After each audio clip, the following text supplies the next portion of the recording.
The Gilded Cage and the Four Sights. The world began with a perfect unbroken note. For the young Prince Siddhartha, this was not a metaphor, but a literal truth.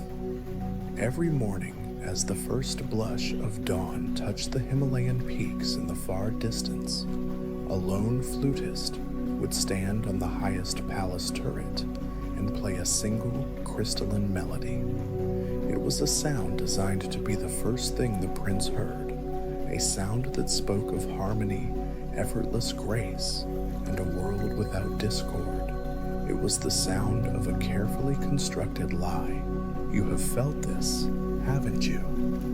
The quiet, desperate effort to curate a perfect morning. The way you might scroll past the difficult news, put on a specific playlist, and sip your coffee just so, creating a small bubble of peace before the world rushes in. Now imagine that bubble expanded to the size of a kingdom, maintained by the will of a king and the labor of thousands, all for you. This was Siddhartha's reality.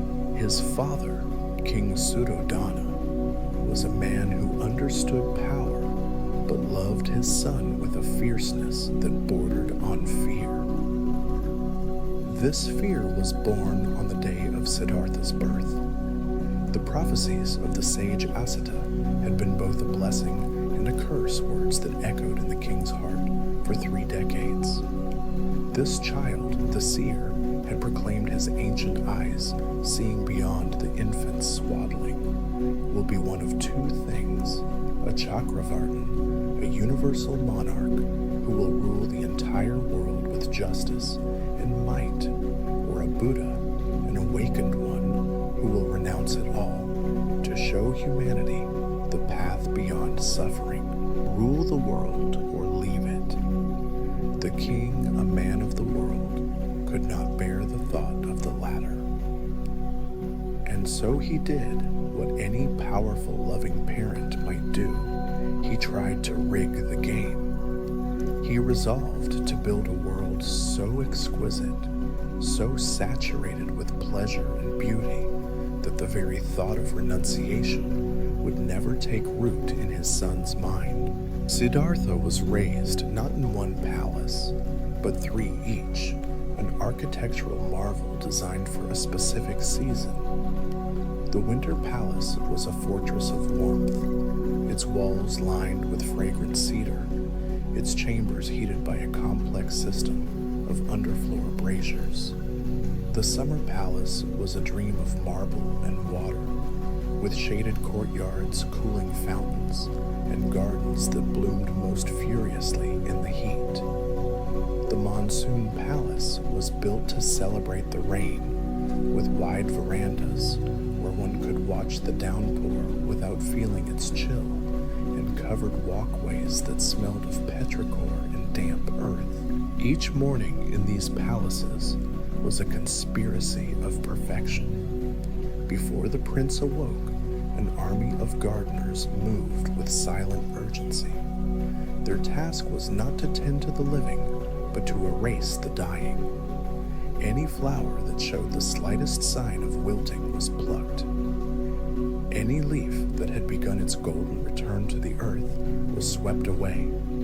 Any fruit that had fallen was removed. The prince must only see life at its absolute peak, in its most vibrant, unblemished fullness. The servants too were chosen with the same meticulous care. Only the young, the healthy, the beautiful were permitted to serve in his presence. If a handmaiden developed a cough, she was quietly reassigned to a distant wing of the kingdom. If a guard's hair began to show traces of gray, he was honorably discharged to a post far from the prince's eyes. It is a strange and familiar feeling, is it not? How we do this in our own smaller ways. We filter our photographs until every flaw disappears, presenting a version of ourselves that never ages, never tires, never knows a moment of despair. We curate our social media to be a highlight reel, a palace wall made of smiling pictures and successful announcements. We build routines to keep ourselves safely distant from life's sharper edges, from the uncomfortable truths that whisper just beyond our scheduled appointments and busy evenings. The young prince grew up immersed in this bubble of contrived beauty. He learned scripture and philosophy from tutors who were instructed to omit any passages dealing with sorrow or decay. He mastered archery by shooting at targets woven from fresh flowers, his arrows piercing petals that would be replaced before they could brown. He rode magnificent stallions, trained never to stumble, their hooves shod in soft leather to mute their sound on the polished stone paths. He was given everything a person is supposed to want. And yet, have you ever had that feeling? You've achieved the goal, bought the thing, won the prize, and you stand in the center of your success, feeling a profound and baffling emptiness, a hollowness that the celebration and congratulations cannot fill. This was the secret unnamed companion of Siddhartha's youth. By 16, it was a whisper. By 20, a murmur. By 25, it was a constant low hum beneath the perfect music of his life. He would stand for hours at the intricately carved windows of his chambers, looking out not at the beauty within, but at the high, impenetrable walls that kept the world away. What was out there? The question was a vague, formless ache. Servants would find him there at dawn, having stood through the night, a silent statue amidst the opulence. What are you looking for, my prince? His loyal charioteer, Chana, would ask. He could never answer, for he did not know. He was looking for something he'd never seen, longing for a feeling he couldn't name. It is the most human of conditions, the longing for something more, something real, something true, especially when surrounded by the artificial. The king, noticing his son's melancholy, did what seemed logical. He prescribed more luxury, more entertainment, more distraction. At 16, Siddhartha was married to a princess of legendary beauty and grace, Yasodhara. She was kind, intelligent, and she loved him deeply. Their union was a celebration that lasted for weeks. Surely the king thought the love of a perfect wife would anchor his son to this world. But while Siddhartha loved Yasodhara, the emptiness remained. It was a space inside him that her love could surround, but not fill. They filled his days with a relentless schedule of pleasantries, morning lessons in statecraft and the arts, afternoons of sport archery, wrestling, horse racing with other young nobles, evenings of lavish feasts with dancers whose movements were liquid poetry, and musicians who could make their instruments weep. Every moment was occupied, every hour was accounted for. Does this too sound familiar? How many of us live this way, filling every quiet moment with a podcast, a video, a stream of messages? We are terrified of what might bubble up from the silence if we just sat still. At the age of 29, the final pieces of the perfect life were put in place. Yasodhara gave birth to a healthy baby boy. The kingdom rejoiced. Siddhartha should have been at his happiest, a loving wife, a healthy heir, a future king. But as he held his infant son, the feeling that washed over him was not joy, but a chilling, unfamiliar fear. Looking at that small, innocent face, a thought pierced him like a shard of ice. What kind of world am I bringing you into? What is this life I am preparing you for? He named his son Rahula. The name in one interpretation means fetter or chain. Imagine naming your beloved child Chain. It tells you everything about his state of mind. He loved his son, do not misunderstand. But love can feel like a bond when you yourself feel like you are drowning. and Siddhartha was drowning in a sea of perfumed perfection. This is the part of the story that resonates so deeply, for we know this feeling. We know what it is to have everything look right on paper. Good job check, nice home check, loving family check, but to still hear that whisper in the quiet hours, is this all there is? One evening, a musician was playing a haunting melody on the veena for the prince. Suddenly, Siddhartha interrupted him. Tell me, he asked, his voice intense. What happens if you tighten the string too much? It breaks, my lord, the musician replied, startled. And if it is too loose, it makes no music, my lord. Then how? Siddhartha pressed, leaning forward. Do you find the right tension? The musician paused, considering. By feeling, my lord, by listening, the string itself tells you when it is right. The conversation stayed with him, a seed planted in his restless mind. Years later, it would blossom into his core teaching of the middle way. But that night, it was just another confirmation that he was living at an extreme. His life was a string pulled too taut, about to snap. He began to ask questions that made the courtiers profoundly uncomfortable. Why do we feast like this, when surely someone somewhere is hungry? Why do we dance, when surely someone is weeping? The courtiers would expertly change the subject. The king would order more elaborate entertainment. Yasodhara would hold him closer at night, her love a silent plea for him to stay present with her. But a question once truly asked does not vanish because it is ignored. It grows. It puts down roots. It wakes you at 3 a.m. And it was this questioning, this divine dissatisfaction, that finally compelled him to demand what his father had always feared. I wish to see the city, the real city beyond the festival routes. I wish to see my people as they truly live. The king's heart sank, but he could not refuse a direct request from the crown prince. He did the only thing he could. He tried to manage the truth. Orders were sent out. For days, the city was swept and decorated. The route was carefully planned. The citizens were instructed to line the streets, to be joyous, to show the prince only happy, healthy faces.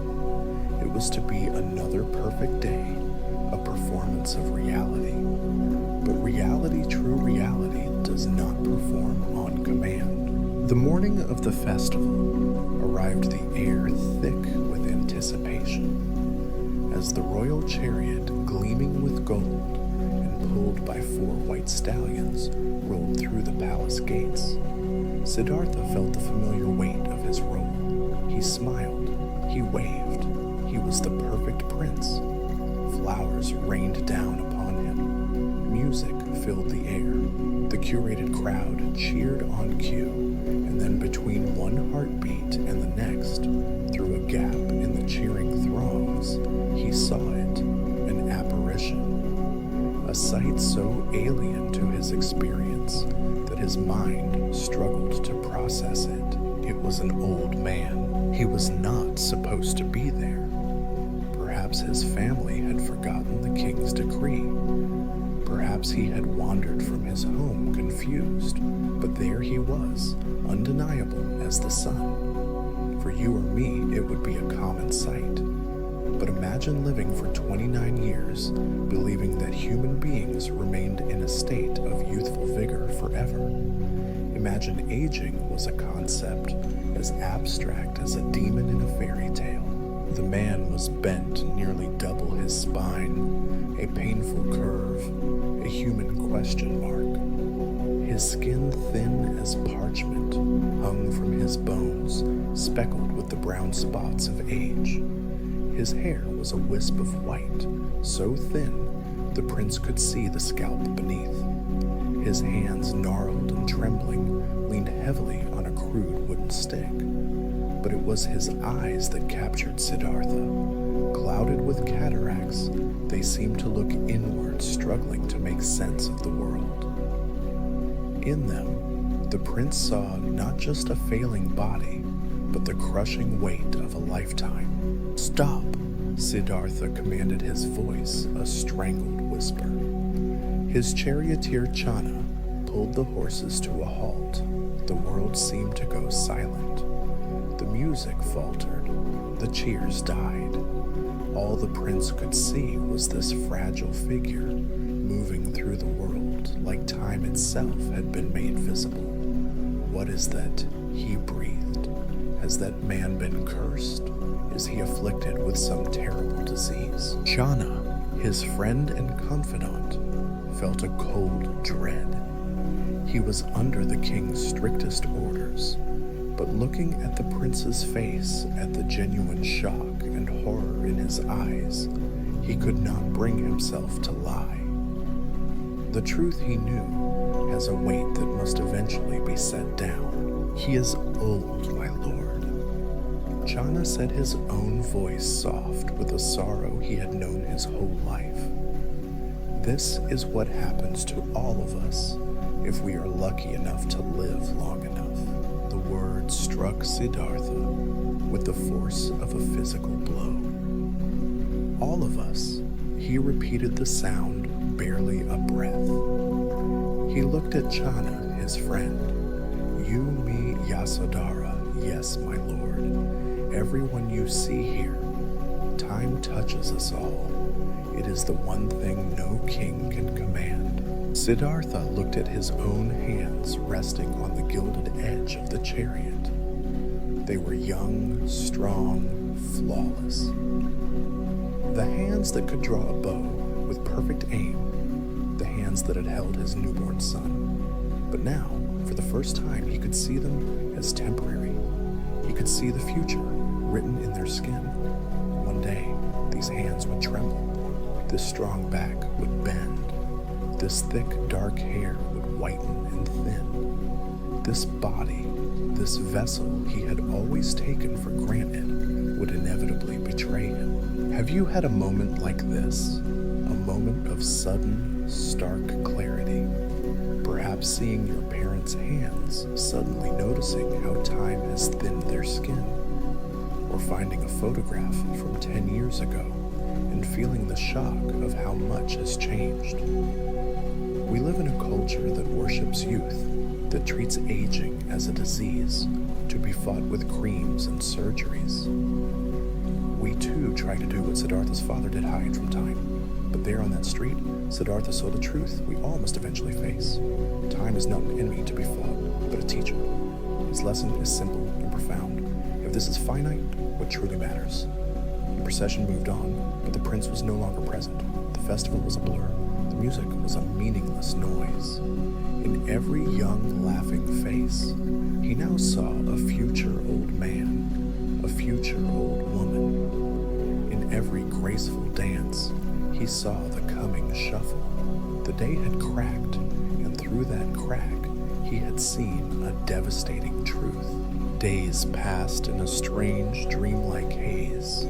The king, alarmed by his son's renewed melancholy, arranged another outing, convinced that the first had been a fluke. He doubled the guards, instituted new protocols. No one old, no one imperfect would be allowed near the prince's path.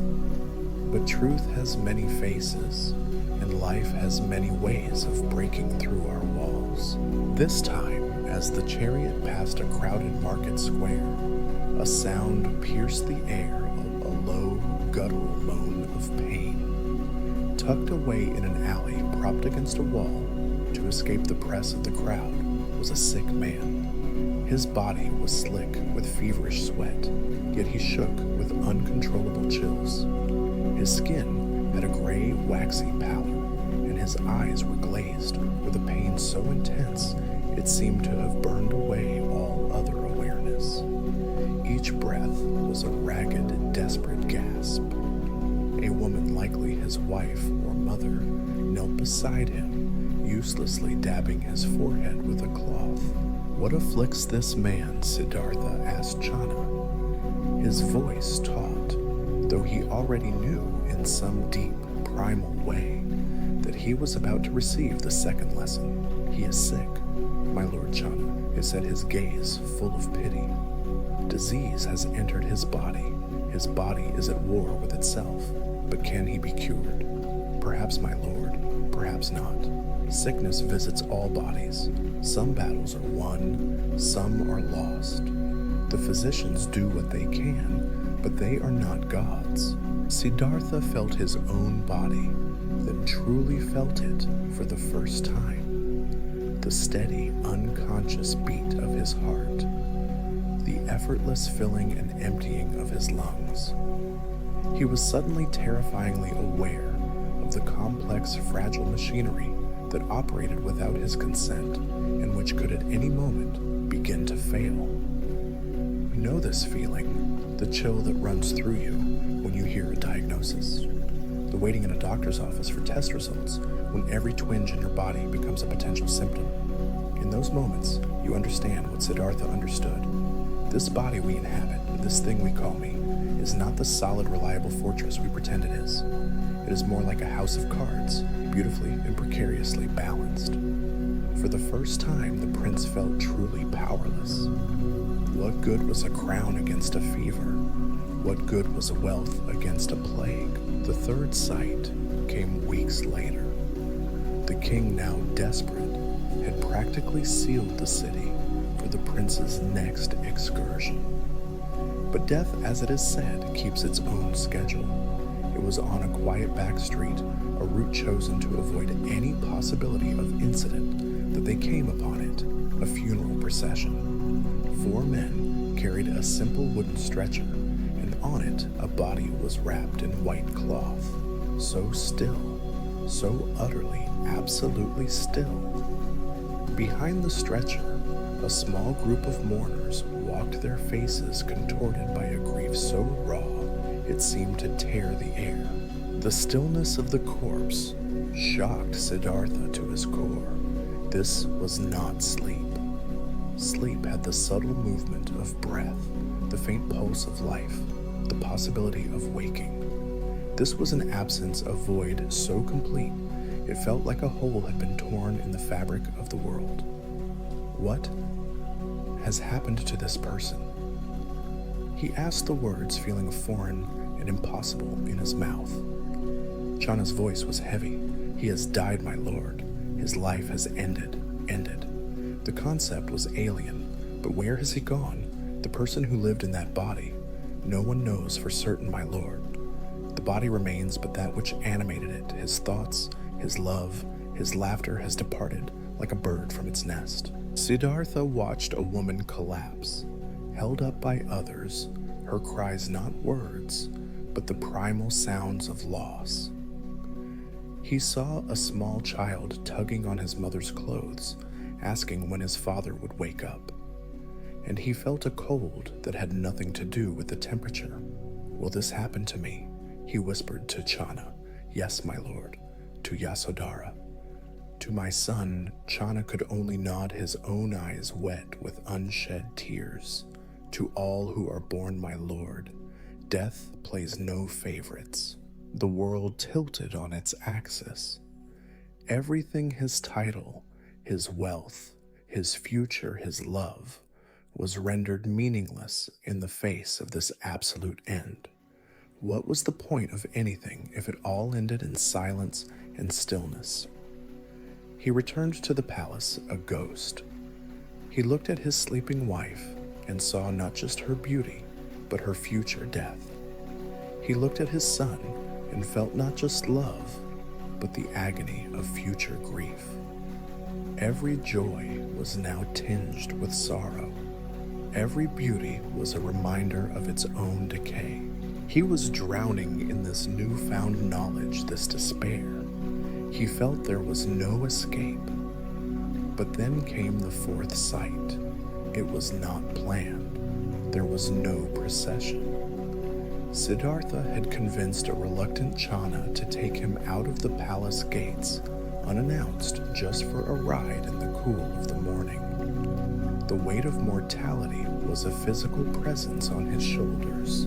As they passed a quiet grove of trees, he saw another man. This man was unlike anyone he had ever seen. He wore simple patched robes, the color of saffron. His head was shaved. He owned nothing but a wooden bowl. He was not young, nor was he old. He simply was. And on his face was an expression that Siddhartha had never witnessed before, a profound and unshakable peace. This was not the false peace of ignorance that he had lived with his whole life. This man's eyes were open, and they saw everything, yet they were serene. Who is that Siddhartha breathed a flicker of something like hope stirring within him? He is a seeker, my lord, a holy man, one who has left the world behind to search for the truth that lies beyond age, sickness, and death. Siddhartha stared. Here was a man who had clearly seen all the terrifying truths that had undone him, yet he was not in despair. He had not run. He had not hidden. Instead, he had turned the problem into a path. He had taken the poison and sought to transform it into medicine. The prince ordered the chariot to stop and approached the seeker. How Siddhartha burst out his voice raw with desperate need. How do you have peace when you know that everything ends, that everything decays? How do you smile? The seeker's eyes full of a deep sorrowful joy met his. Because I seek what does not end, he said, his voice calm and clear. The body ages, but what of consciousness? The form dies, but what of awareness? I look for the deathless, the unchanging, the truth that holds all this change. And have you found it?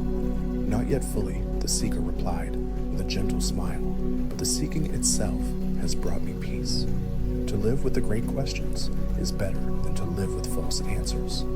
To search for truth is more noble than to hide from it. The words struck Siddhartha like lightning. All his life, he had been protected from questions.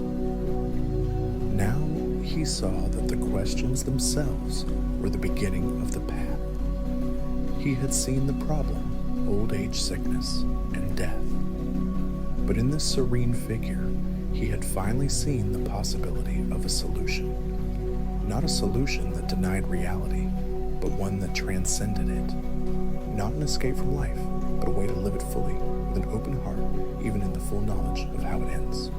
He returned to the palace in silent silence, but inside him, a revolution was blazing. The walls of his beautiful prison had been irrevocably breached. He now knew he had a choice. He could stay and let his soul die within the gilded cage, or he could leave and begin the terrifying, exhilarating search for what was real. The Great Departure. The palace gates closed behind the chariot, but their sound was no longer one of safety and enclosure. For Siddhartha, it was the sound of a tomb door swinging shut. He had returned to the world of curated perfection, but he was no longer a part of it. He was a ghost at his own feast, a silent observer of a life that had in the span of a few outings become utterly alien to him. The flutist's morning melody, once a sound of serene harmony, now seemed a mocking imitation of a piece he knew to be false. He walked through the marble halls, his feet silent on polished stone that reflected his princely robes, but his mind was elsewhere, wandering down dusty city lanes. He saw the faces of the dancers at the evening celebrations, young, vibrant, flawless, but as a gaze looked through them, seeing the inevitable map of wrinkles, the hollowing of cheeks, the dimming of eyes. Their laughter, once infectious, now sounded thin and brittle, a desperate whistle in the face of an oncoming storm. He saw the elaborate feasts laid out on tables of gold pyramids, of glistening fruits, mountains of spiced rice, rivers of wine, and his stomach turned.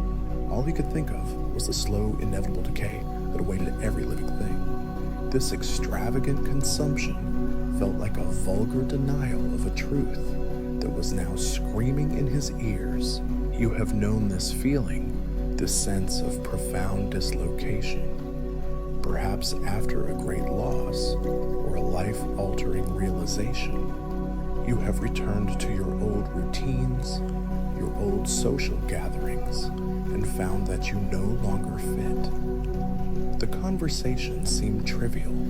The laughter forced the concerns of your friends and colleagues like the chatter of a language you no longer speak.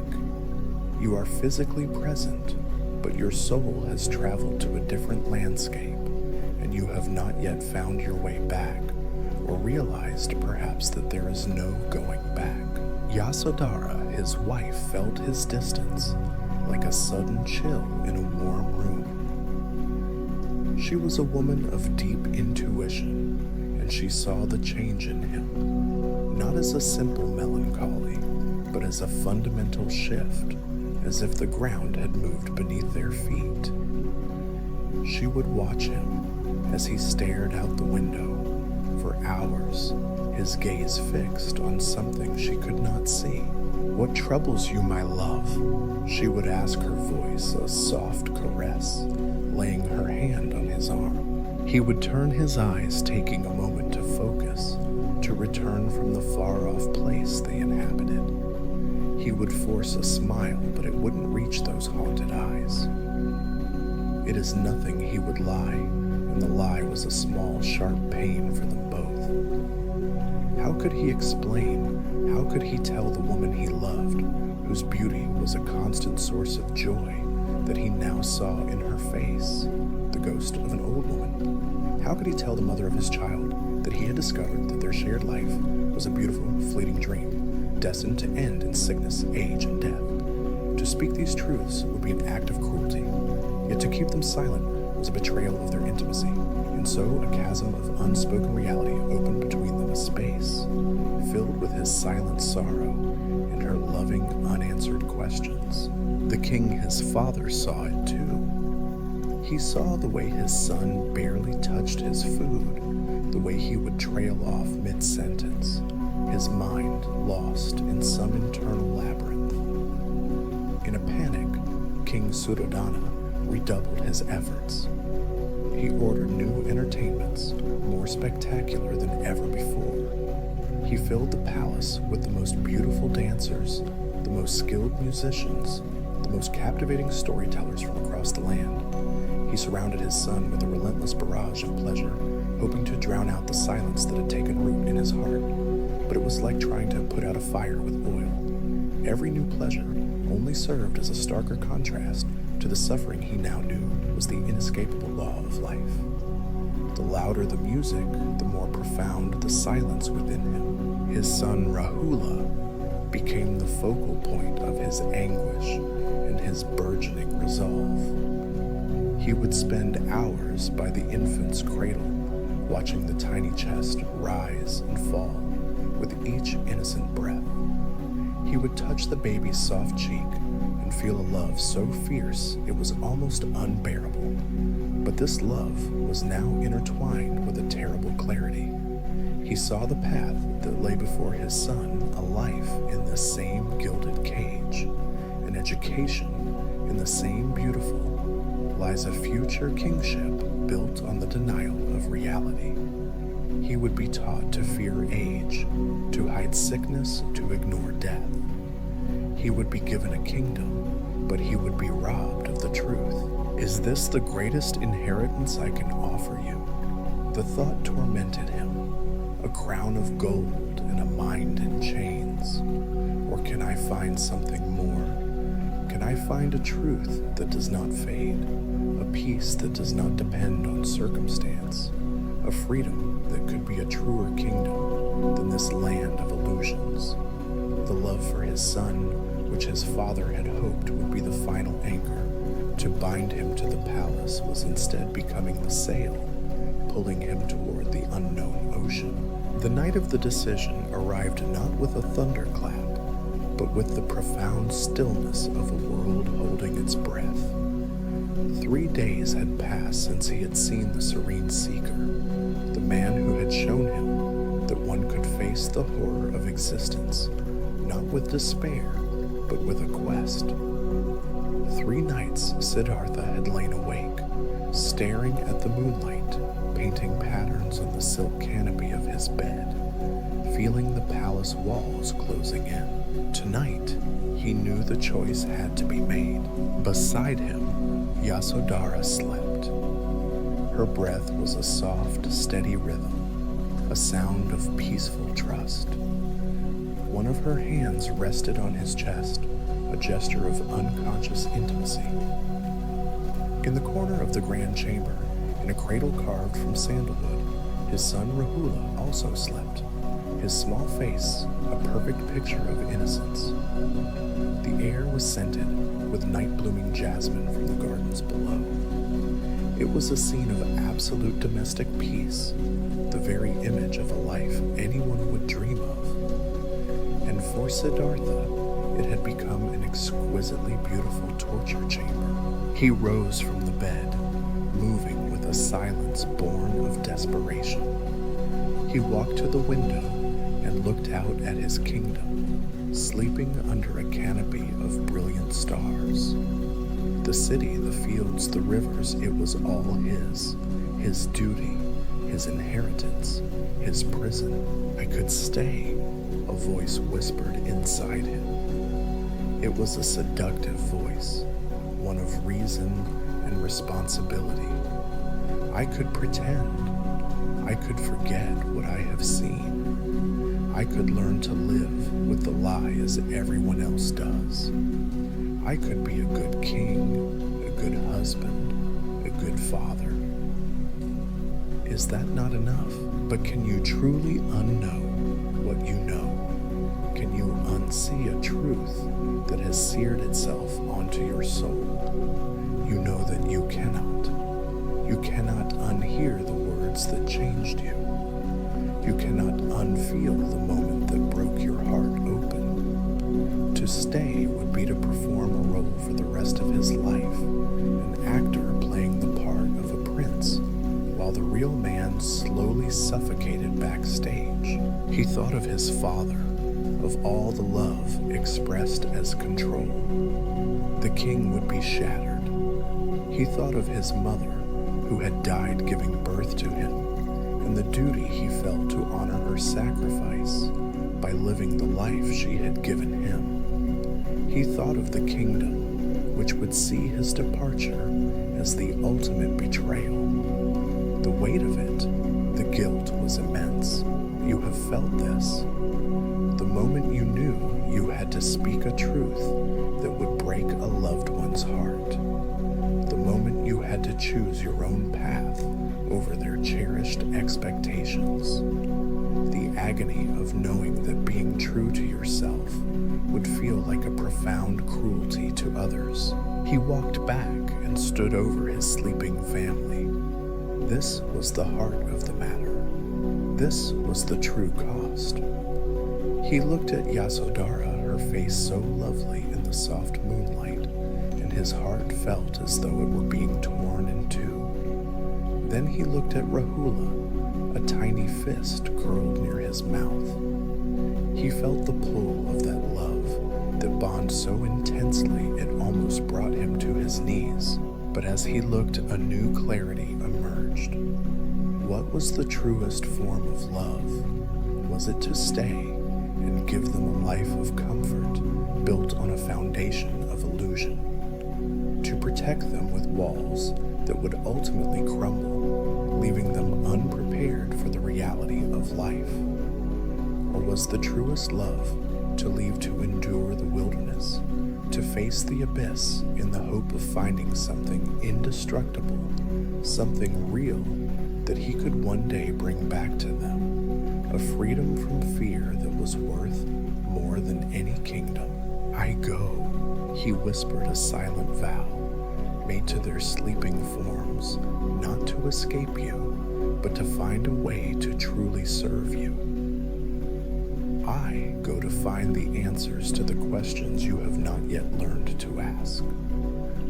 I go so that one day I can teach my son not just how to rule, but how to live. He longed to kiss Yasodhara goodbye, to touch her face one last time. But he knew with a terrible certainty that if she were to wake, if she were to look at him with those loving, questioning eyes, his resolve would shatter. He could not bear to see the pain he was about to cause. So he simply stood there, his love, a silent aching blessing, a promise and an apology, all at once.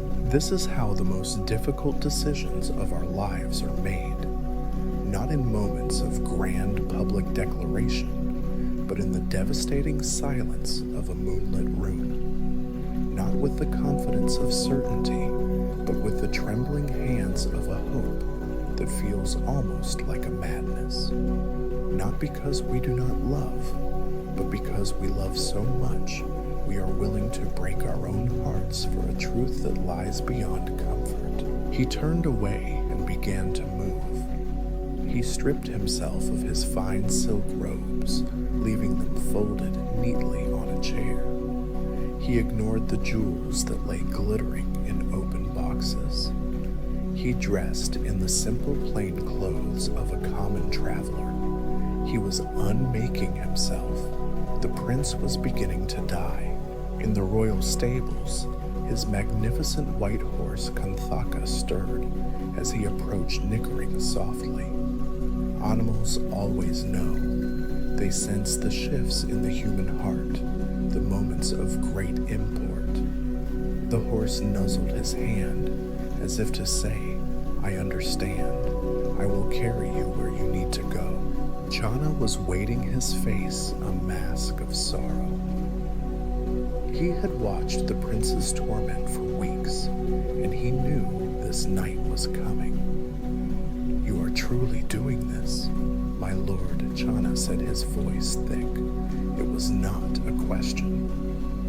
I must, Siddhartha replied, his own voice steady, though his heart was hammering. If I stay, I will die inside, and what good is a dead man to anyone? They rode through the sleeping city, their horses' hooves muffled on the deserted streets.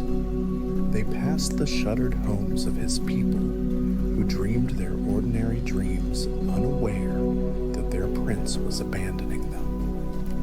They passed the silent markets that would bustle with life at dawn. They passed the grand temples, where people prayed to gods for things that would not last. The guards at the main gate, heavy with wine and sleep, did not stir. It was as if the universe itself was conspiring, holding its breath to allow his escape. As they passed through the massive gates and out into the open country, Siddhartha felt a subtle shift in the world. The air tasted different, cleaner, wilder. The weight he had carried for 29 years, the suffocating weight of expectation and illusion, began to lift. Not all at once, but like a morning mist beginning to dissolve. Every step away from the palace was a step towards something terrifyingly, wonderfully real. They rode until the first hint of dawn began to lighten the eastern sky, stopping at the edge of a deep, ancient forest. The trees stood like silent, patient guardians of another world, a world without palaces, without titles, without lies. This is as far as you go, my friend Siddhartha said to Chana, dismounting. Let me come with you, my lord. Chana pleaded, tears streaming down his face. You cannot survive alone. You have never been alone. That, Siddhartha said gently, placing a hand on his friend's shoulder, is precisely why I must go alone. I need to learn who I am when I am not a prince, when I am not a son, a husband, a father, when I am just a human being, stripped of everything seeking truth. He handed the reins of Kanthaka to Chana. Then, in a single decisive act, he drew his ceremonial sword from its sheath. It was a beautiful object, its hilt embedded with jewels, With it, he gathered his long black hair, the hair that marked him as a warrior of the Kshatriya caste, the hair that Yasodhara had so often loved to brush and cut it off. The silken locks fell to the forest floor. It was a visceral act of renunciation. He was no longer that person. He handed the jeweled sword and his remaining princely adornments to the weeping Chana. "Take these back to the palace," he commanded softly. "Take Kanthaka. Tell my father and my wife that I am not dead. Tell them I have gone in search of a cure for the sickness that afflicts us all. Tell them I have gone to find life, real life." Chana bowed his head, his body racked with the grief of losing someone who was still standing right in front of him. "When will you return?" he sobbed. "When I have something worthy of bringing back." Siddhartha set his gaze fixed on the dark, beckoning forest. "When I can offer more than temporary comfort. When I have found that which does not die." This is the great paradox of the spiritual quest. You must be willing to lose everything to find the one thing that cannot be lost. You must walk away from the safety of every identity you have ever known to discover who you truly are. Legend says that the faithful horse Kanthaka died of a broken heart soon after returning to the palace, but perhaps it was not grief. Perhaps it was a sense of completion. His great purpose to carry his master to the threshold of freedom had been fulfilled. Siddhartha turned and walked into the forest. He was no longer a prince. He was not yet the Buddha. He was just a man alone with nothing but the questions that burned brighter than his fear. He had left the gilded cage. The real journey, the journey inward, had just begun. The broken string and the middle way. The forest that received Siddhartha was not a gentle manicured garden. It was a place of raw, untamed reality. The silence here was not the hushed reverence of the palace, but a living entity filled with the hum of insects, the rustle of unseen creatures, and the ancient groaning language of trees. For the first time in his life, Siddhartha was truly alone, stripped not just of his jewels and his title, but of the very scaffolding of his existence. The first days were a brutal education. Hunger, which had been an abstract concept, became a sharp, gnawing pain in his belly. The cold, which had been something to be observed from a heated chamber, seeped into his bones at night. Fear, which had been a philosophical anxiety, now took the form of the snap of a twig in the darkness, the slithering sound in the undergrowth. He who had eaten from golden bowls now learned to forage for berries and roots his princely hands digging in the dirt. He who had slept on beds of silk now learned to find shelter under rock outcroppings, his body aching from the unforgiving earth. This initial period was a crucible, burning away the last vestiges of the pampered prince. He learned that the body, which he had begun to see as a source of suffering, was also a source of immediate practical information. It told him what was edible, what was poisonous, where to find water, when to seek shelter. It was his first and most honest teacher in this new life. But physical survival was not his goal.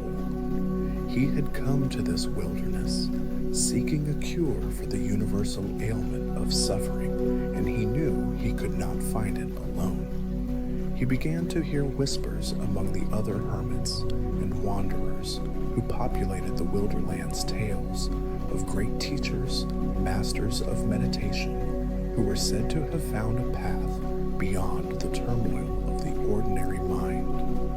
Hope, a feeling he thought he had left behind, flickered within him. Perhaps someone else held the key. Perhaps the path had already been mapped, His search led him first to a renowned master named Alara Kalama. The teacher lived in a quiet ashram, surrounded by disciples whose stillness was so profound they seemed like statues.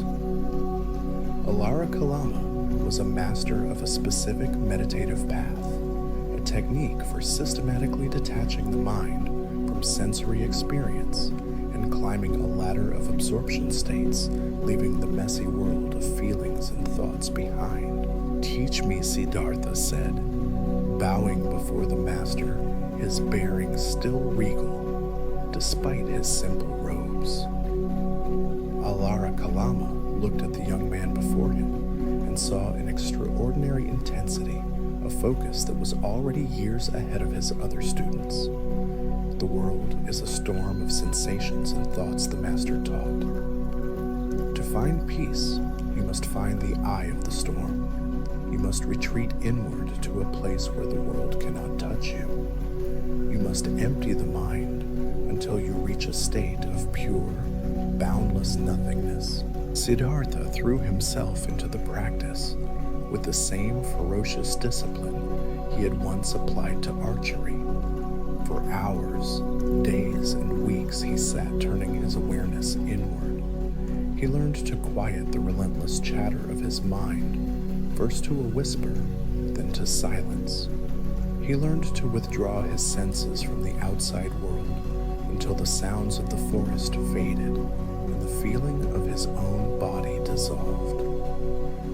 It was like diving into the deepest part of the ocean, where the light and noise of the surface world disappear, and all that remains is a silent, featureless, peaceful void. His progress was astonishing.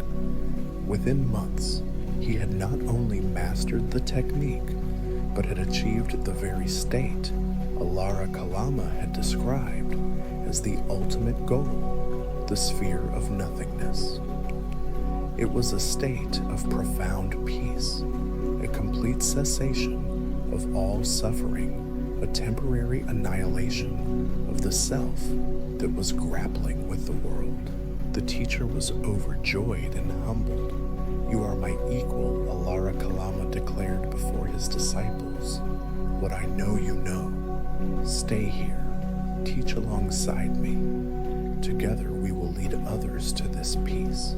It was the highest honor of validation of his efforts. But as Siddhartha rested in the master's praise, a familiar hollowness returned. He had touched a state of profound peace, yes, but it was conditional. It required a complete withdrawal from the world. When he arose from his deep meditation, when he opened his eyes, the world was still there. The memory of the old man, the sick man, the corpse, it was all still there. The fundamental questions had not been answered. They had merely been silenced for a time. This was not a cure. It was a powerful anesthetic. It was a hideout, not a home. With deep respect, he bowed to his teacher. "You have shown me a great and peaceful place," Siddhartha said. "But your path does not lead to the final release. It is a temporary shelter, but the storm still rages outside. I must keep searching." And so he left, leaving behind an astonished master and the allure of a shared authority, his heart heavy with the realization that even the most exalted states of mind were just another more refined kind of cage. His search then led him to another celebrated teacher, Uddaka Ramaputta. This master taught an even more subtle and advanced state of meditation, one that went beyond the sphere of nothingness. It was called the sphere of neither perception nor non-perception, a state of consciousness so refined it could barely be described, teetering on the very edge of existence and non-existence. Once again, Siddhartha applied himself with unwavering resolve. He pushed his consciousness to its absolute limit, mastering this new, even more profound state of mental absorption. And once again, he found it wanting. It was a higher, more beautiful cage, but a cage nonetheless. When he returned to ordinary consciousness, he was still Siddhartha, a man who would one day grow old, get sick, and die. He had explored the furthest reaches of the mind, and the answer was not there. You have done this too, in your own way. You have thrown yourself into a new project, a new relationship, a new wellness trend, hoping it would be the thing that finally fixed you. And for a while, it worked. The novelty, the effort, the sense of progress, it was a powerful distraction. You reached a new state of being the high of a successful launch, the bliss of a new love, the clean feeling of a detox. But eventually, inevitably, you had to come back down. And when you did, the old anxieties, the old patterns, the old emptiness were still there, waiting for you. A new hard thought began to form in Siddhartha's mind. He had tried to find the answer by transcending the body, by escaping into the purity of mind. What if that was the wrong approach entirely? What if the mind was not the key, but the body was the lock? What if the body, with its endless cravings and pains, was the true source of the problem? Perhaps he thought the path to freedom was not in rising above the body, but in utterly conquering it. Perhaps suffering was the only way through suffering. This new resolve led him to a grove where a group of 5 ascetics lived. They were men who had taken the opposite path. Instead of seeking mental bliss, they sought physical pain. They believed the body was a filthy prison for the pure spirit, its desires, the chains that bound it to the wheel of rebirth. The body is the enemy. They told him their own bodies withered and scarred from their practices. Starve its desires, punish its weaknesses, and you will free the spirit within. This grim philosophy made a strange kind of sense to the disillusioned Siddhartha. After all, wasn't it the body that aged, sickened, and died? Hadn't his own search for mental escape proven fruitless? He decided to join them and to become the most disciplined ascetic of them all. So began the harshest, most terrifying chapter of his 6-year search. He embraced pain as his teacher and deprivation as his path. He reduced his food intake until he was eating only a single grain of rice per day. He learned to hold his breath for so long that he would faint, feeling the explosive pain in his head and chest as a sign of progress. He stood on one leg for days, slept on beds of thorns, and sat unmoved in the blazing heat of the summer sun and the freezing rains of the monsoon. His body withered away. His radiant skin, once the talk of the kingdom, became dry and gray, clinging to his bones. His ribs showed through his chest like the rungs of a ladder. His eyes, once bright with princely intelligence, sank deep into the dark sockets of his skull. The 5 ascetics watched him with awe. They had never seen such willpower, such utter contempt for the body. Surely, they whispered among themselves, he is the one. He is on the verge of enlightenment. But Siddhartha knew in the rare moments of clarity that pierced through the fog of starvation that he was not on the verge of enlightenment. He was on the verge of death.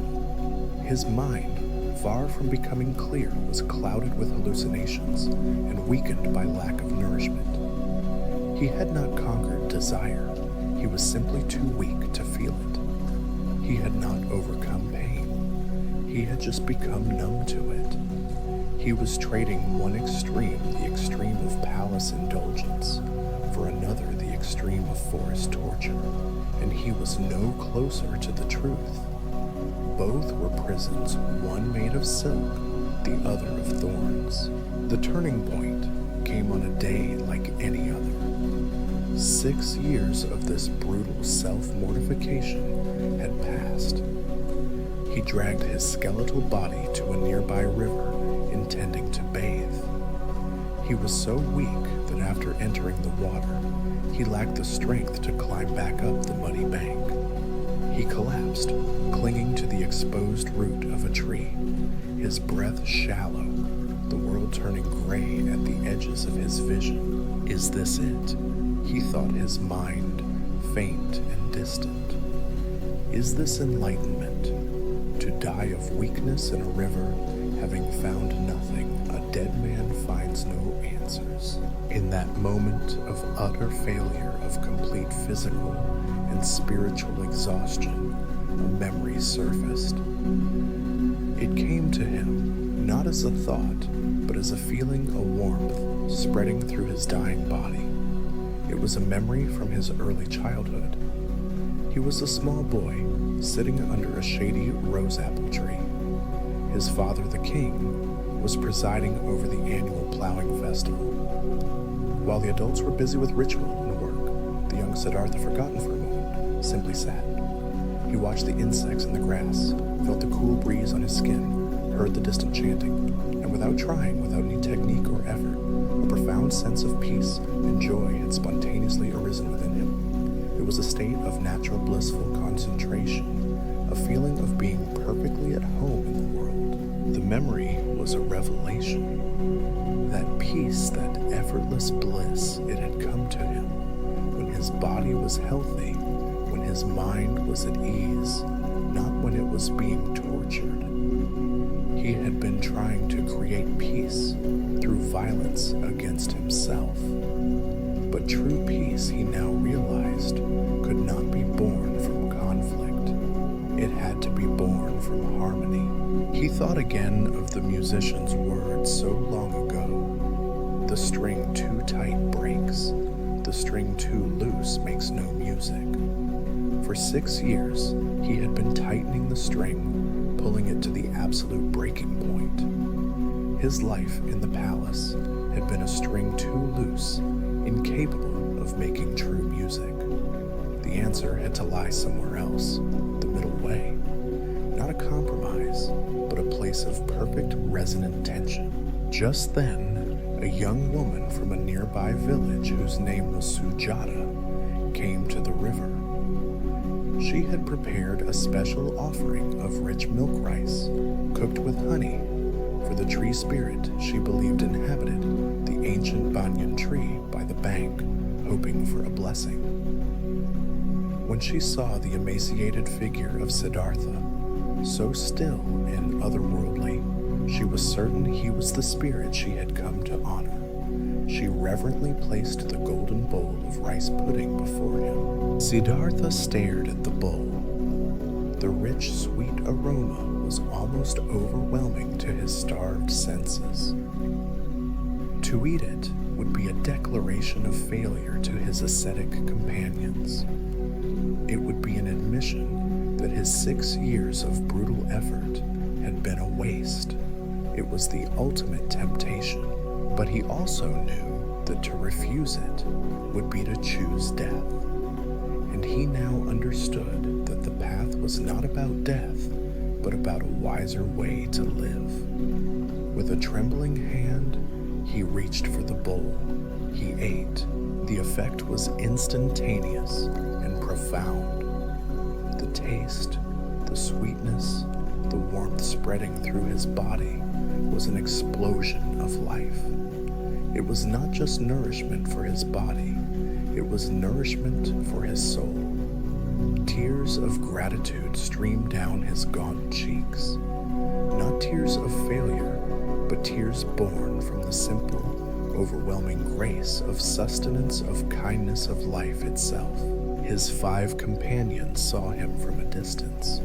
They saw him eating solid food, a rich meal, and they were filled with disgust and contempt. The seeker Gautama has given up. they said to each other. He has abandoned the struggle and returned to a life of luxury. We thought he was the most serious among us, but he is weak. They turned their backs on him and walked away, leaving him utterly alone. But Siddhartha was not discouraged. In fact, in their departure, he felt a new kind of freedom. For the first time in his long search, he was no longer following anyone else's path. He had tried the way of the mind masters and found it lacking. He had tried the way of the body punishers and found it to be a dead end. Now, all other paths exhausted, he was finally free to find his own. He spent the next days by the river, slowly eating, allowing his body to recover its strength. He did not indulge, nor did he deny. He simply gave his body what it needed. Not too much, not too little, just enough. As his physical health returned, his mind freed from the extremes of distraction, and pain began to achieve a new and powerful clarity. He had found the middle way, not as a theory, but as a lived experience. It was the path between the two prisons of sensual indulgence and self-mortification. He now knew that a clear mind required a healthy, balanced body. The string of his life was no longer too loose, nor was it too tight. It was finely tuned, and now he was ready to play the music of awakening. With his body nourished and his mind clear, he rose and began to walk toward a place where he could sit undisturbed and finally face the ultimate question, not as a seeker following a teacher, but as a man poised to become his own, the seat of awakening. The 6 years of wandering were over. The desperate search, the wrestling with extreme philosophies, the punishment of the body, all of it had fallen away. Like a tattered cloak he no longer needed.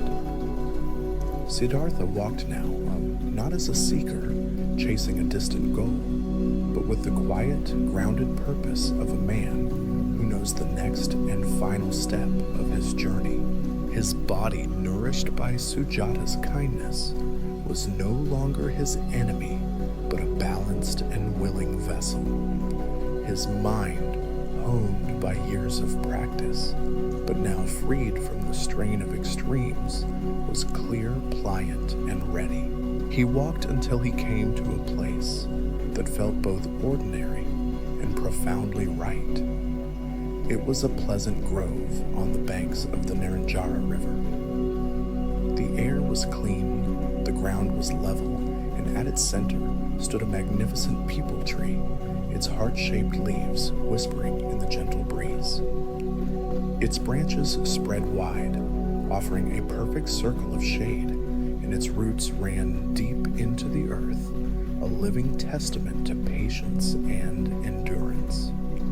This he knew would be the place. He gathered a handful of soft kusha grass and fashioned a simple cushion at the base of the tree. He then sat down, arranging his legs comfortably in the lotus posture. But this was no ordinary meditation. This was a final stand. He looked out at the world, the flowing river, the distant fields, the sky beginning to soften with the approach of evening, and he made a vow. It was a vow born not of arrogance or desperation, but of an unshakable diamond-like resolve. Let my skin, my sinews, and my bones wither away. He vowed, his voice quiet but resonant in the still air. Let my flesh and blood dry up, but until I have attained the supreme and final awakening, I will not stir from this seat. This was it. The culmination of everything the sheltered prince, the agonized seeker, the emaciated ascetic, all of these past selves had brought him to this single point, to this seat under this tree. There was nowhere left to run, no other teacher, to seek no other method to try. He had only the truth of his own experience and the ground beneath him. He placed his right hand on his knee, his left hand in his lap, and with his back straight as an arrow, he closed his eyes and settled his awareness on his breath. The world quieted.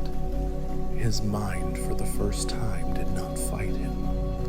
It settled with a grace and ease he had never known. The years of violent effort had been like trying to clear a muddy pond by beating it with a stick. Now, having simply allowed the mud to be, it was naturally, effortlessly beginning to settle. The ordinary thoughts of the day, memories, plans, sensations arose and passed away, like gentle clouds observed but not clung to. In this initial stillness, there was a profound peace, but the mind does not surrender its old territories so easily. As Siddhartha's concentration deepened, as he moved past the surface layers of consciousness, he began to encounter the very foundations of his own suffering.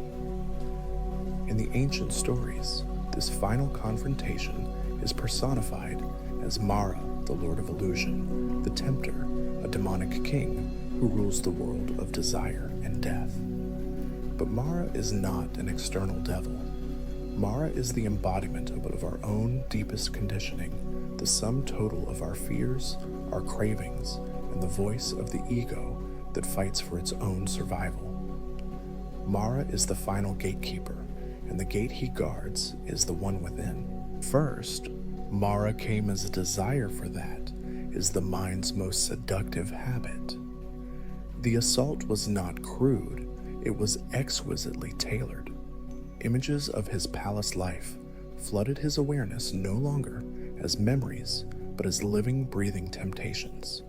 He saw Yasodhara's face, her eyes filled with love and longing. He felt the phantom sensation of his infant son Rahula asleep in his arms, the warmth and weight of him. He smelled the scent of palace feasts and heard the enchanting music of the royal court. You could go back, a voice whispered, a voice that sounded like his own reason. Look at what you have abandoned. This search is a fool's errand. You have a wife who loves you, a son who needs you, a kingdom waiting for you. This suffering is pointless. Go home. You can be a good man, a great king. That is enough. No one would blame you. But Siddhartha, his mind now clear and sharp, was not fooled. He recognized these visions for what they were: temporary fleeting phenomena born of memory and attachment. He saw them, acknowledged them, and let them pass without being drawn in. He did not push them away, for he knew that what we resist persists. He simply watched them dissolve like mist, a beautiful but insubstantial mirage. Seeing that desire had failed, Mara changed his tactics. If pleasure could not sway him, perhaps fear could. The landscape of his mind shifted from seductive beauty to abject horror. Armies of grotesque demons, the personification of his deepest anxieties, rose up to assail him. There was the fear of failure, the nagging voice that whispered, "You have wasted 6 years for nothing." There was the fear of meaninglessness, the chilling vision of a cold, empty universe, where his quest was a pathetic joke. There was the fear of death, not as an abstract concept, but as a visceral, terrifying presence. "Who are you to even attempt this?" the voice of Mara now hissed, turning from seduction to accusation. It was the voice of the inner critic, the voice of self-doubt. "You are just a spoiled prince playing at being a holy man. You are not pure enough. You are not worthy. You ate Sujata's rich food. You abandoned the true path of suffering. You are a failure. Give up this arrogant quest." You know this voice. It is the one that whispers to you in the dead of night. listing your every mistake, your every flaw. The voice that tells you that peace, happiness, and love are for other people. People who are better, more deserving than you. But Siddhartha did not argue. He did not try to defend his worthiness. He did not engage the demonic forms in battle. He remained perfectly still, his awareness a calm and steady anchor in the midst of the storm. Instead of fighting Mara with his mind, he did something simple and profoundly radical. He slowly, deliberately moved his right hand from his knee and touched the ground. This was his only answer. It was a gesture that has echoed through millennia. Mara, the personification of ego, had challenged his right to be there. Who is your witness? The tempter had thundered. Who can testify to your worthiness? To claim the seat of awakening, Siddhartha did not call upon gods or angels. He did not point to his royal lineage or his years of ascetic practice. He simply touched the earth. The earth, his gesture said, is my witness. This solid ground beneath me has witnessed my every effort across countless lifetimes. It has borne the weight of my despair and my resolve. It has received my tears. It is the ultimate reality, more real than the phantoms of my mind. I have a right to be here, not because I am special, but because I am a part of this earth. My right to seek truth is as fundamental as the ground itself. At this simple, silent, unshakable gesture, the armies of Mara are said to have vanished. The fears, the doubts, the desires, they had no power against a mind that had ceased to struggle and had instead rooted itself in what is real. The storm passed. The inner demons, deprived of the energy of his resistance, dissolved back into the stillness from which they had arisen. His mind was now not just calm, it was luminous, unshakable, and vast. The final barriers had fallen. He entered into a state of profound concentration, and the great knowledges, the insights of awakening, began to unfold within him through the 3 watches of the night. In the first watch, as evening settled into deep night, his awareness expanded beyond the confines of his own life. He gained the ability to see his own past existences, stretching back through countless eons. He saw himself as a king and a pauper, a merchant and a servant, a man and a woman, an animal in the forest, a spirit in another realm. This was not a nostalgic journey. It was a direct seeing of the relentless, exhausting cycle of samsara, the wheel of birth, death, and rebirth. He saw how every life was driven by the same blind craving, leading to the same inevitable suffering. And as he witnessed his own endless journey through pain and fleeting pleasure, a deep and boundless compassion arose in his heart, not just for himself, but for all beings who were all trapped on the same repeating wheel. In the second watch, as the night reached its silent midnight peak, his vision expanded even further. He developed what is known as the divine eye, the ability to see the karmic workings of the entire universe. He saw how all beings, not just himself, were propelled by their actions. He saw how wholesome actions, born of kindness and wisdom, led to happiness and favorable rebirths. He saw how unwholesome actions born of greed, hatred, and ignorance led to suffering and unfortunate states. It was a vision of a perfect impersonal law of cause and effect, as natural and inevitable as gravity. There was no angry God punishing sinners, no capricious deity rewarding the faithful. There was only the universe perfectly reflecting the quality of every intention, every word, every deed. In the third and final watch, as the darkness began to thin towards dawn, he turned his penetrating insight to the ultimate question. what is the root cause of this entire cycle of suffering. He traced the chain of causation, backward link by painful link. He saw that old age and death exist because birth exists. Birth exists because the process of becoming exists. Becoming exists because of clinging and craving. Clinging and craving exists because of feeling the reaction to sense contact as pleasant, unpleasant, or neutral. Feeling exists because of sense contact. Sense contact exists because of the six senses. The six senses exist because of the mind-body organism. The mind-body organism exists because of consciousness. Consciousness exists because of karmic formations. And at the very root of it all, the first and most fundamental link in the chain, he saw ignorance. It was ignorance, the fundamental misperception of reality, that set the entire wheel of suffering in motion. And in that same instant of seeing the cause, he saw its cessation. If ignorance could be replaced with wisdom, the entire chain would unravel. In that luminous pre-dawn moment, he directly perceived the Four Noble Truths, the very heart of his future teaching. Not as a philosophy he had learned, but as a truth he had become. He saw with unshakable clarity the first noble truth: there is suffering. Life as it is ordinarily lived is fundamentally unsatisfactory, marked by the stress of birth, aging, sickness, death, sorrow, and despair. He saw the second noble truth. The cause of suffering is craving, the thirst for sensual pleasures, the thirst for existence, and the thirst for non-existence. He saw the third noble truth. The cessation of suffering is possible. It is the complete fading away and cessation of that very craving, a release, a letting go, nirvana. And he saw the fourth noble truth.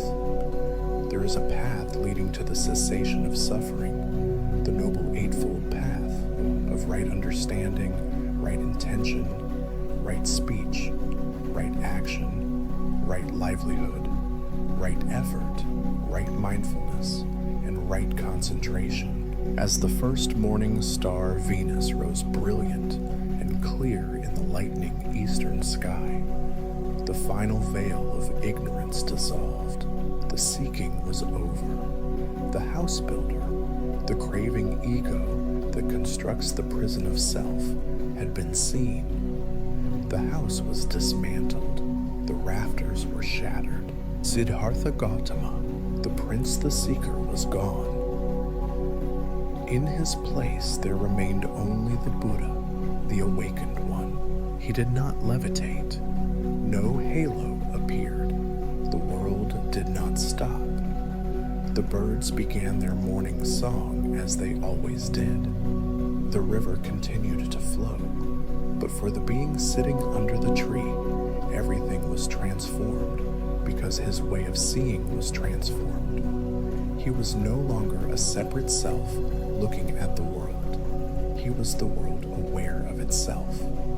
There was no longer a struggle, no longer a search.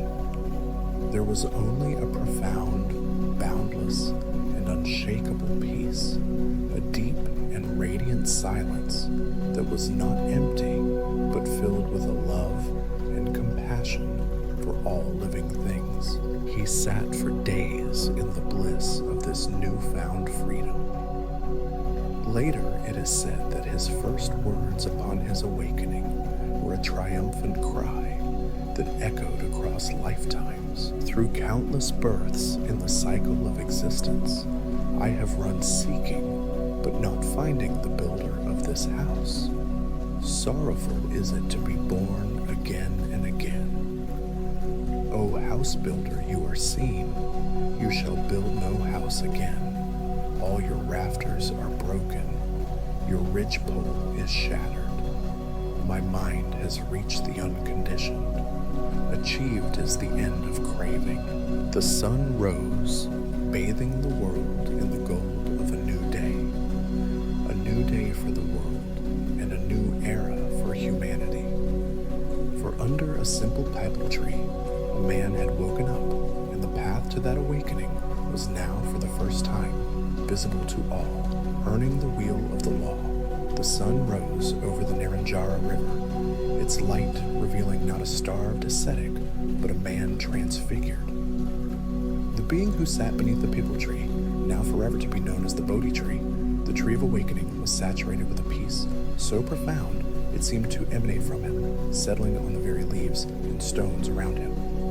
For 7 weeks, the Buddha remained in the vicinity of this sacred spot, not in a trance, but in the full blissful and uninterrupted experience of liberation. He had done it. The war was over. The relentless cycle of striving, the exhausting push and pull of desire and aversion, the deep foundational ignorance that had propelled him through countless lifetimes, it was all extinguished. There was nothing left to achieve, nowhere else to go.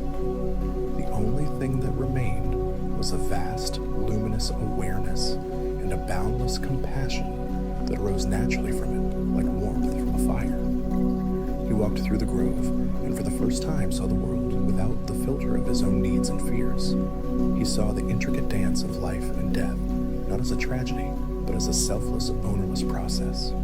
He felt the suffering of every creature, not as a weight, but as a deep, resonant call to love. But as the weeks passed, a profound hesitation arose within him. He contemplated the truth.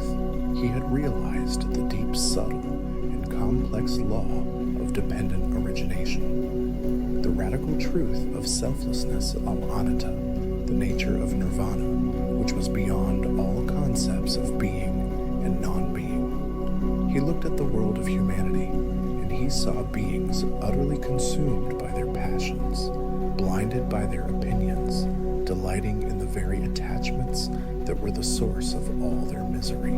This truth, I have discovered, is profound, difficult to see, difficult to understand, he reflected.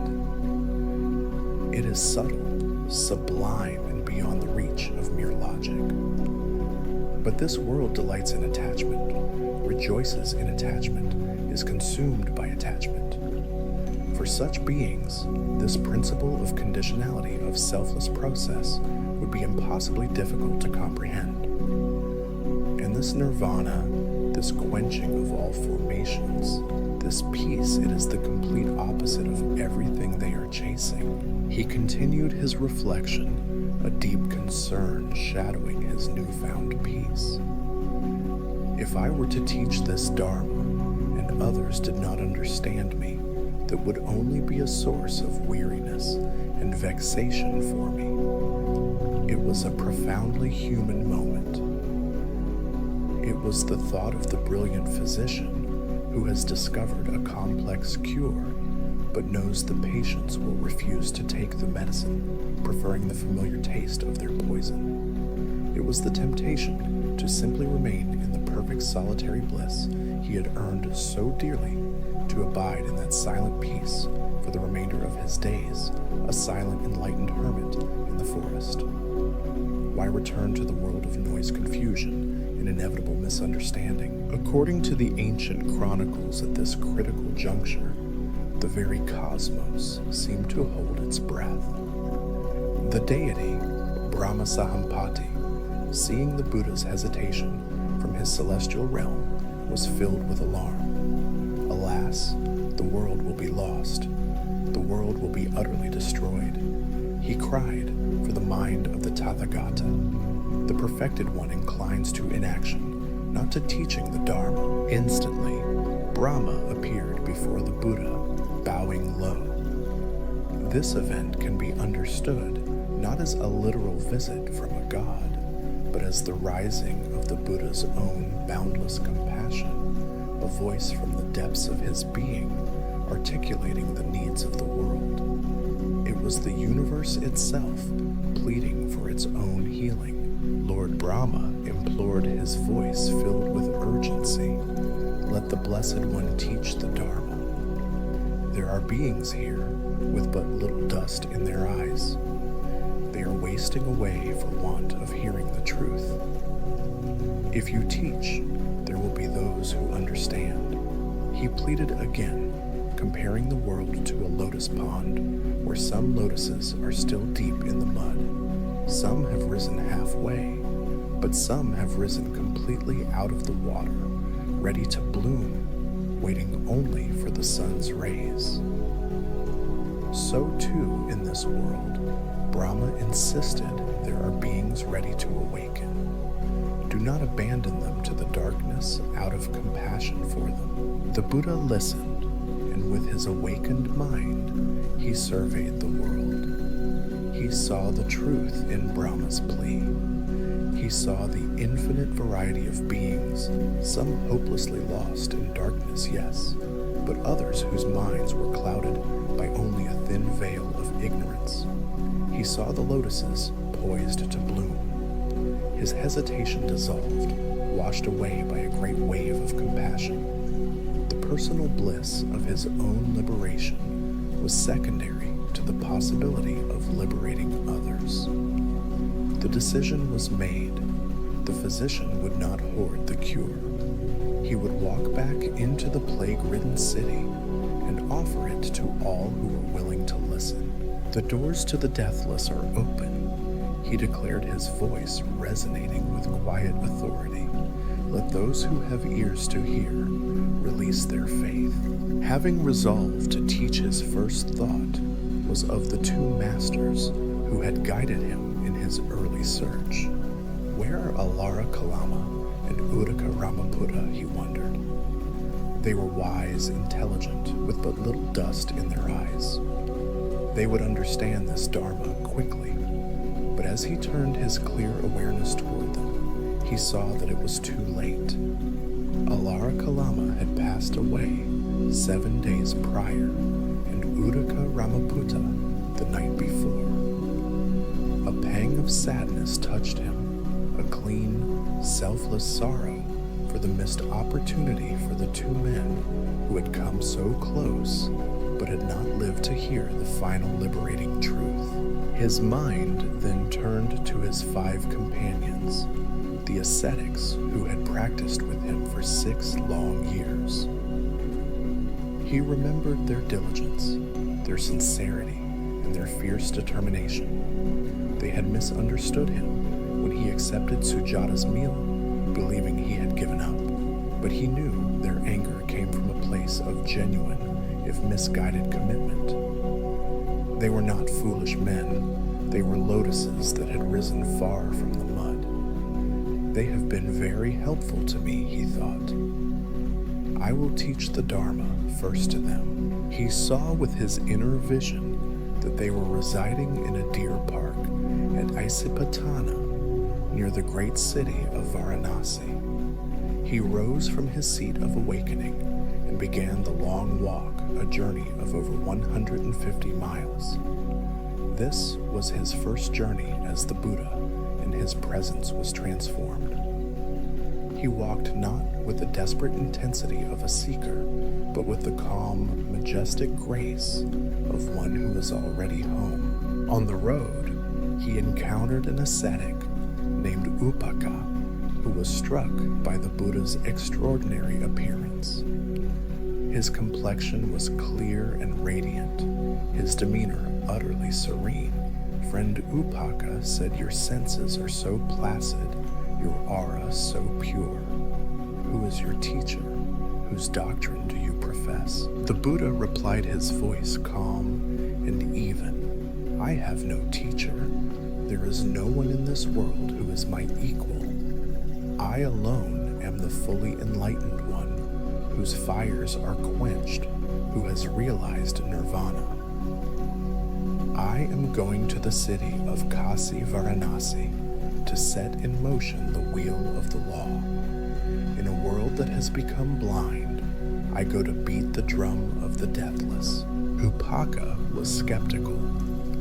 By your claims, friend, you ought to be a universal conqueror, he said, shaking his head. He could not comprehend what he was seeing. He saw the radiance, but could not understand its source. It may be so, friend, he said, and went on his way. The encounter was a small reminder of the very difficulty the Buddha had foreseen. The truth of his attainment was so far beyond ordinary experience that it would often be met with disbelief. Finally, after many days of walking, he arrived at the deer park in Sarnath. He saw his 5 former companions from a distance. They saw him approaching as well, and their old resentment surfaced. "Look," said one here, "comes the ascetic Gautama, the one who gave up the struggle and reverted to a life of luxury. We must not pay him any respect. We will not rise to greet him or take his bowl and robes. We will prepare a seat, and if he wishes to sit, he may. But we will not honor him as a master." They made their pact, but as the Buddha drew nearer, they found themselves unable to keep it. There was something in his presence, a profound authority, an immense and gentle loving kindness, a radiant peace that was utterly compelling. It was not the presence of their old striving companion. This was someone else entirely. One by one, in spite of their resolution, they rose. One took his bowl, another his outer robe, another prepared a seat, and another brought water to wash his feet. They still addressed him as friend Gautama, but their pact of disrespect had already crumbled. "Do not call me friend, monks." The Buddha said, his voice gentle but firm. "The Tathagata is a fully enlightened one. The deathless has been found. Listen, and I will teach you. I will instruct you in the Dharma. By practicing as you are instructed, you will in this very life realize for yourselves that supreme goal of the holy life for which you have gone forth from home to homelessness." They were skeptical. "But friend Gautama, they argued even when you were practicing those extreme austerities, you did not attain this state. How could you have possibly found it now, after you gave up and reverted to a life of abundance?" "Monks," the Buddha replied, his patience infinite, "did you ever know me to speak like this before?" "No, Lord," they admitted. The atmosphere shifted. They recognized the truth in his words.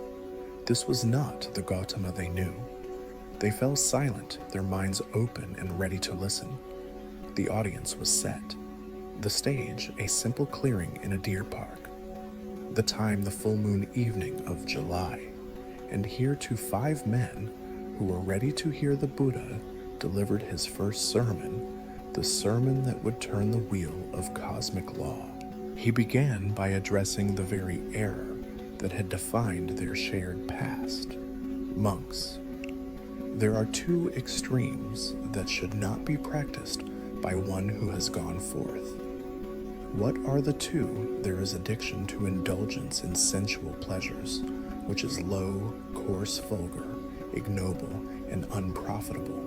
And there is addiction to self-mortification, which is painful, ignoble, and unprofitable.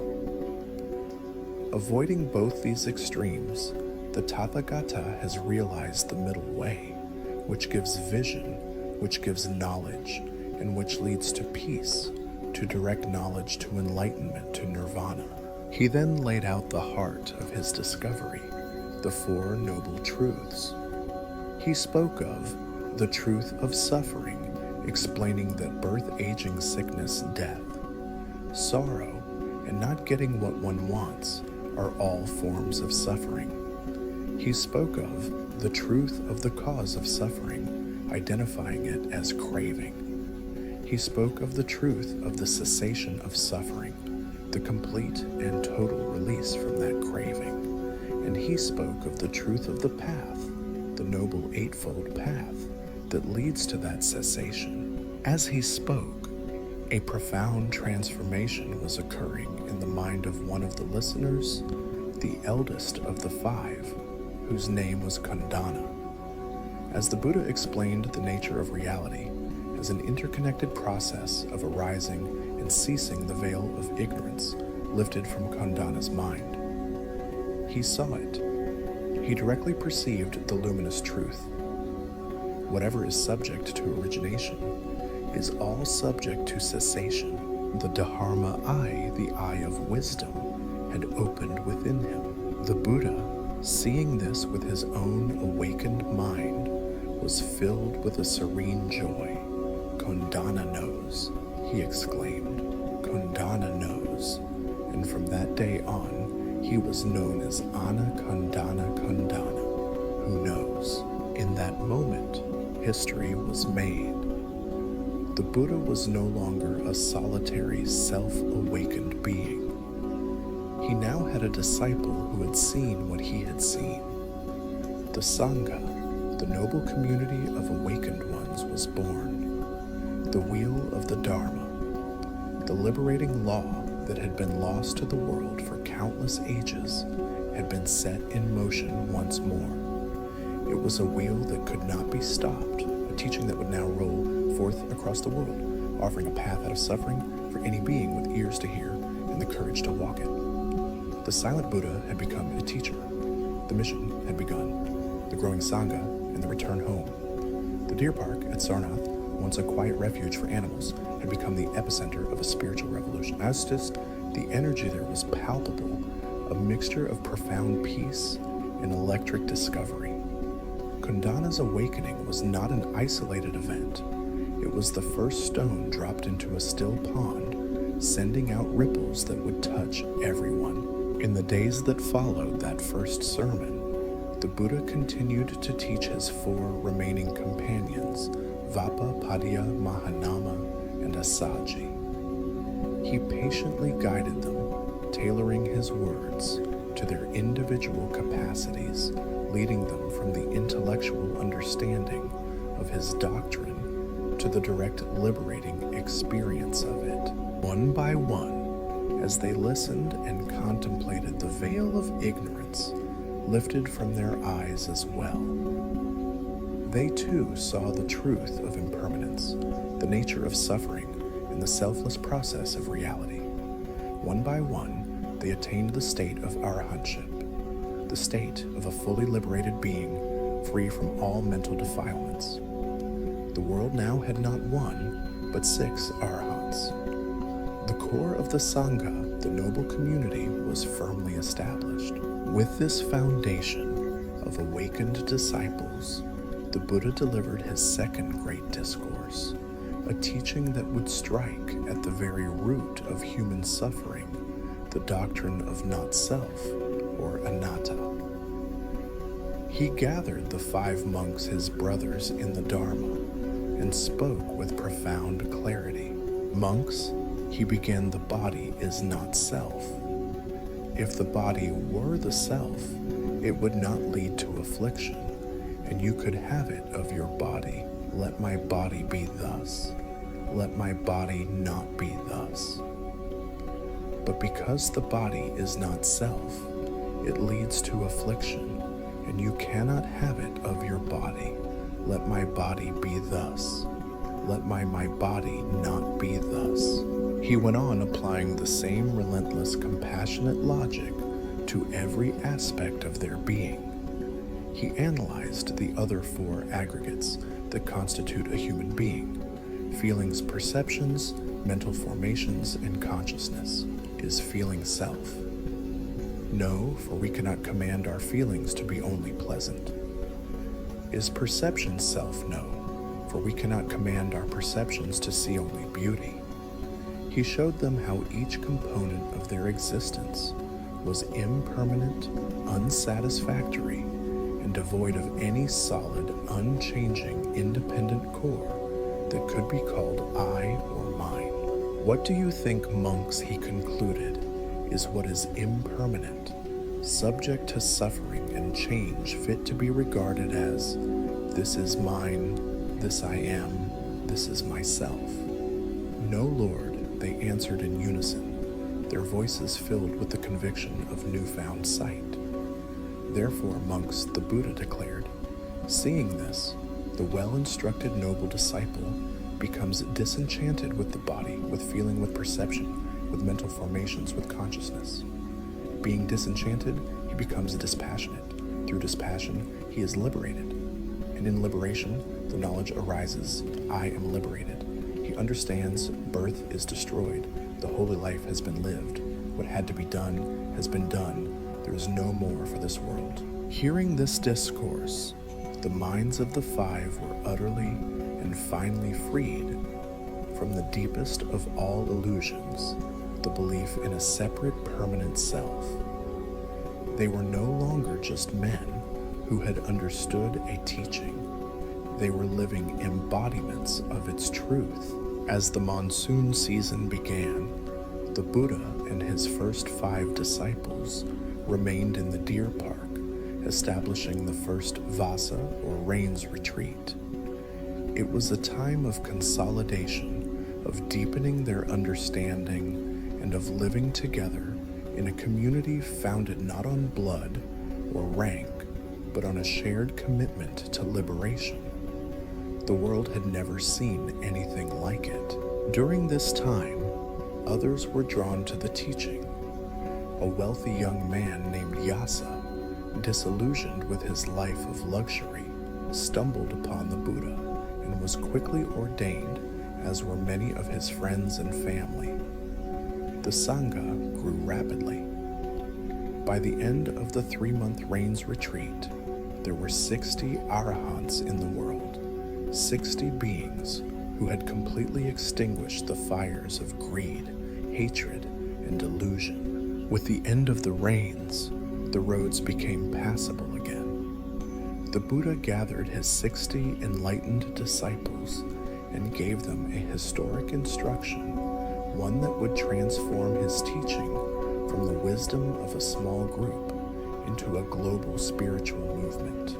"Go forth, O monks," he said, his voice imbued with a quiet, compassionate authority. "Go forth for the good of the many, for the happiness of the many out of compassion for the world, for the welfare, the good, and the happiness of gods and humans. Let not 2 of you go in the same direction. Teach the Dharma, which is excellent in the beginning, excellent in the middle, and excellent in the end. Proclaim the holy life altogether perfect and pure. There are beings with but little dust in their eyes who will be lost for want of hearing the Dharma. Go forth and be messengers of peace." And so they went fanning out in all directions, carrying nothing but a bowl, spare robes, and the priceless jewel of the Dharma in their hearts. The Buddha himself turned toward the town of Uruvela, beginning his own solitary teaching journey. It was during this time that one of the most significant events in the early history of the Sangha occurred. The brilliant young seeker, Sariputta, was wandering through the city of Rajagaha. He had long been on a spiritual quest with his inseparable friend, Moggallana. They had studied with many teachers, but had found none who could offer the ultimate truth. They had made a pact that whoever found the path to the deathless first would immediately inform the other. One morning, Sariputta saw a monk walking on his alms round. It was Assaji, one of the Buddha's first 5 disciples. Sariputta was immediately struck by Assaji's demeanor. There was a radiance about him, a profound sense of peace and self-possession in the way he walked, the way he held his bowl, the way he received alms. This was not an ordinary man. Sariputta waited until Assaji had finished his meal and then approached him respectfully. "Friend," he said, "your demeanor is so serene. Who is your teacher? What is the doctrine you follow?" Assaji, true to the humble nature of an arahant, replied, "I am but a newcomer to this path, friend. I have only recently gone forth under the guidance of the great ascetic, the son of the Sakyans. I cannot explain the doctrine to you in detail." "I do not ask for detail," Sariputta persisted, sensing he was close to what he had been searching for his entire life. "Just give me the essence. Tell me the heart of your teacher's message." Assaji considered for a moment, then uttered a simple verse that would become one of the most famous summaries of the Buddha's teaching. Of all things that arise from a cause, the Tathagata has told the cause, and also what their cessation is. This is the doctrine of the great ascetic. The moment Sariputta heard these words, the world fell away. His brilliant analytical mind grasped the profound implication instantly. If all things that arise have a cause, and that cause is known, then by removing the cause, the thing itself can be brought to an end. This applied to everything, including suffering. It was a complete self-contained path to liberation. In that instant, the Dharma eye opened within him, and he attained the first stage of enlightenment, Sotapatti, the stream enterer. Overjoyed, he rushed to find his friend. Moggallana saw him coming from a distance and knew immediately that something extraordinary had happened. "Friend, your face is so clear and radiant," he exclaimed. "Have you found the deathless?" "Yes, friend, I have," Sariputta replied, and he repeated the verse he had learned from Assaji. As Moggallana listened, his own sharp mind penetrated the meaning, and he too became a stream enterer. True to their pact, they had found the way together. They went on to become the Buddha's two chief disciples, Sariputta, renowned for his wisdom, and Moggallana for his psychic powers, and were instrumental in guiding the growing Sangha. Years passed. The Buddha's fame spread like a gentle fragrance across the land. He was no longer the runaway prince. He was the enlightened one, the teacher of gods and humans. News of his awakening and his teachings eventually reached the palace of Kapilavastu. King Suddhodana, now a frail old man, was filled with a mixture of pride, confusion, and a deep aching longing to see the son who had left him so long ago. He sent a delegation of 1,000 men, led by a courtier, to invite the Buddha to return. The delegation found the Buddha teaching in a grove. They listened to his words, and such was the power of the Dharma that all 1,000 of them, including the courtier, were overcome with spiritual insight, asked for ordination, and joined the Sangha. Lost in their newfound peace, they completely forgot to deliver the king's message. The king, receiving no word, sent another delegation, and then another. 9 times he sent 1,000 men, and 9 times they failed to return, having all joined the ever-growing community of monks. Finally, in desperation, the king turned to Kaludayan, who had been a childhood playmate of Siddhartha's. "You were his friend," the king pleaded. "Go and bring my son back to me.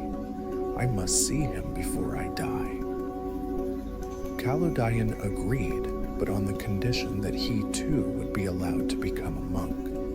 He journeyed to find the Buddha, and like the others was so moved by the teaching that he was ordained. But unlike the others, he did not forget his promise. As the seasons changed and spring arrived, Kaludayan beautifully described the journey back to Kapilavastu, urging the Buddha to return to his kinsman. The Buddha, moved by compassion for his aging father, and his family agreed. Accompanied by a great retinue of monks, he began the long walk home. His arrival in Kapilavastu was not the triumphant return of a prince. It was the quiet arrival of a mendicant monk. His family and the proud Sakya nobles had prepared a grand welcome, but they were taken aback. They saw their Siddhartha, but he was different. He was thinner, his head was shaved, and he wore the simple patched robes of a beggar. A current of disappointment and pride ran through the crowd. The next morning, the real shock came.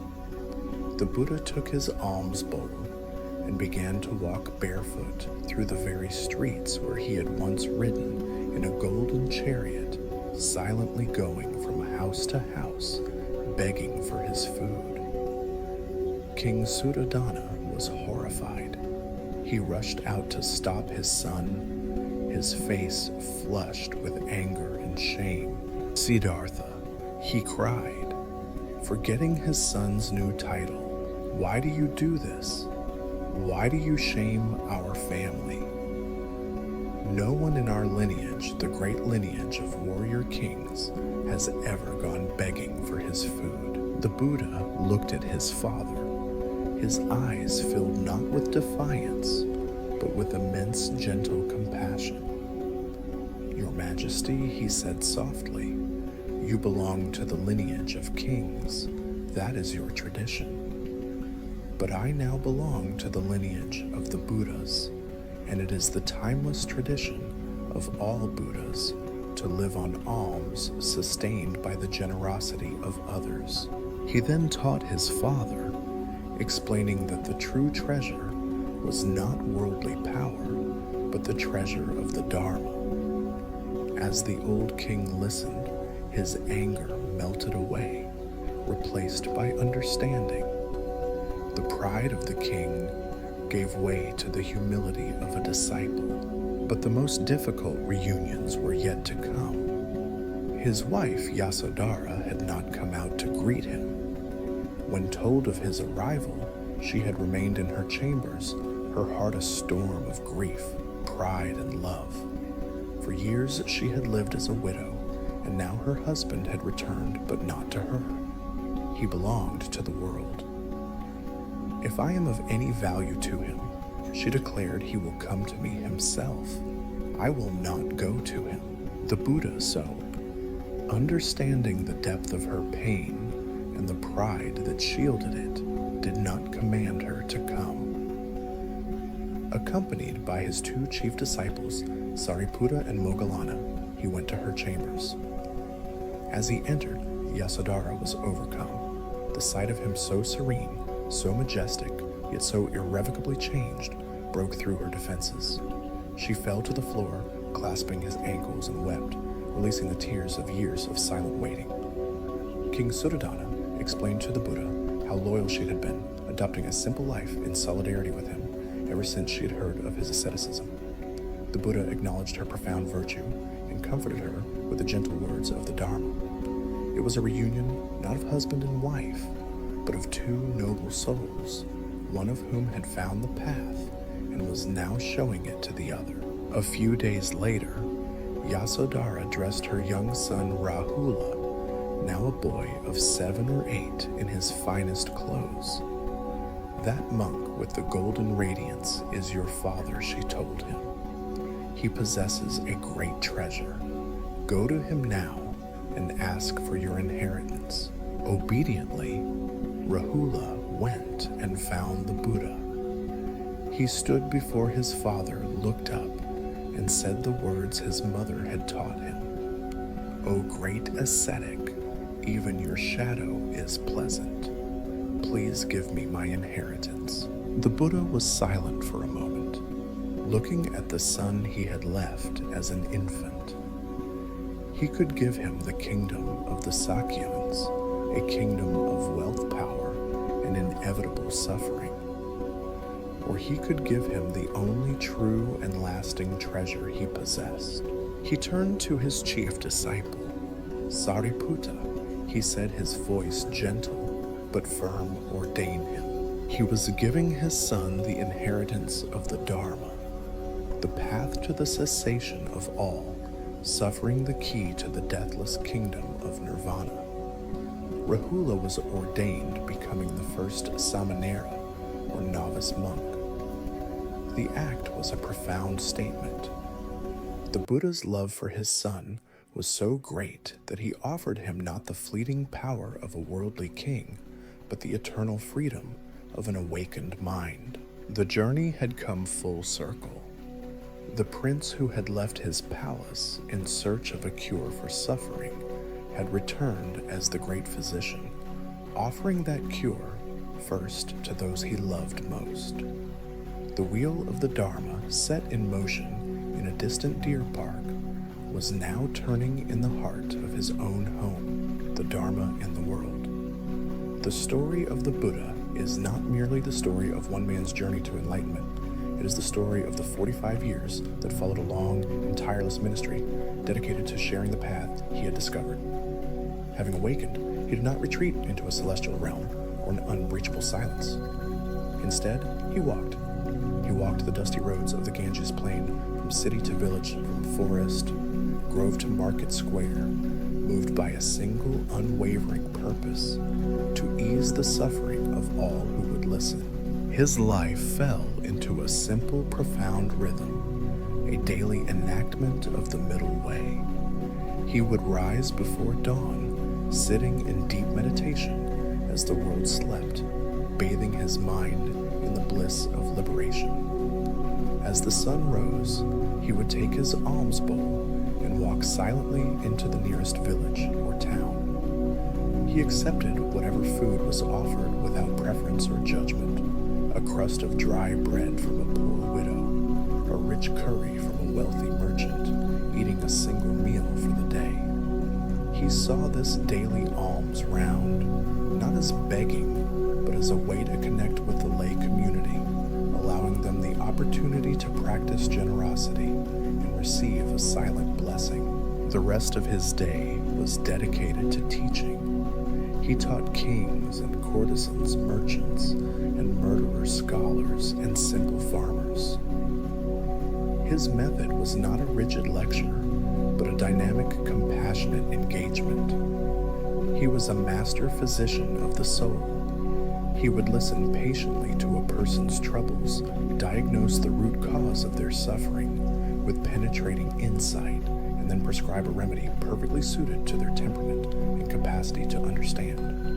He never spoke of abstract metaphysical questions that did not lead to liberation.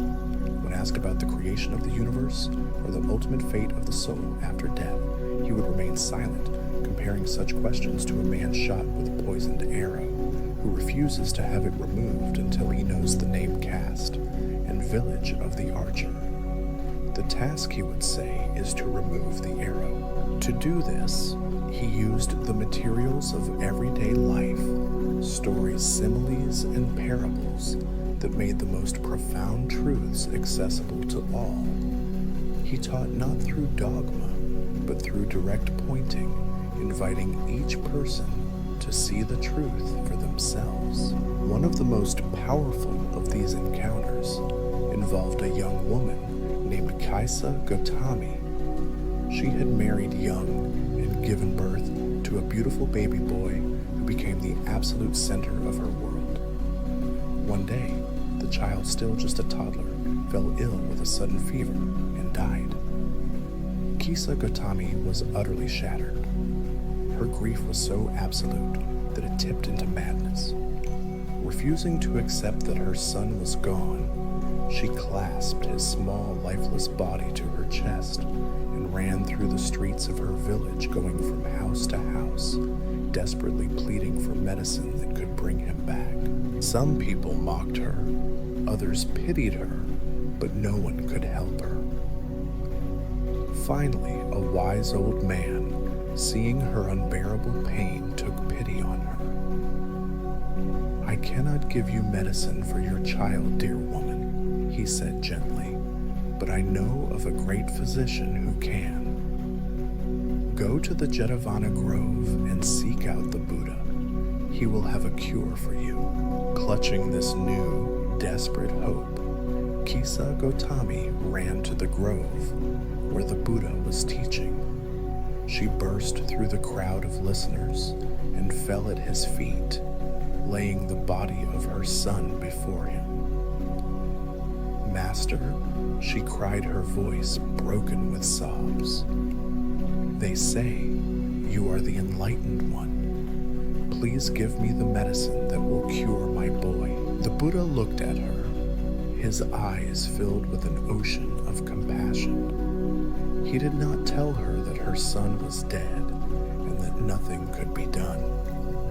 He did not dismiss her pain. He met her exactly where she was, in the heart of her desperate delusion. "I can help you," he said, his voice a balm on her raw grief. "But to make the medicine, I require a special ingredient.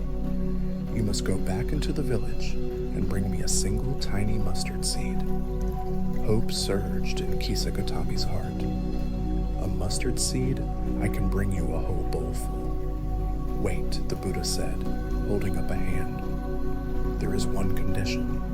The mustard seed must come from a house where no one, not a child, not a husband or wife, not a parent, not even a servant, has ever died." Certain that such a simple task was possible, she ran back to the village, her heart lighter than it had been in days. She knocked on the door of the first grand house she saw. "The Blessed One needs a mustard seed to make a medicine for my son," she explained. "Can you spare one?" "Of course," said the woman of the house, moving to her pantry. But first, Kisagotami asked, remembering the condition, "Tell me, has anyone in this house ever died?" The woman's face fell. "Dear girl," she said sadly, "you touch upon our deepest sorrow. My beloved husband died just last year." Kisagotami moved to the next house and the next and the next. The story was the same at every door. Everyone was kind.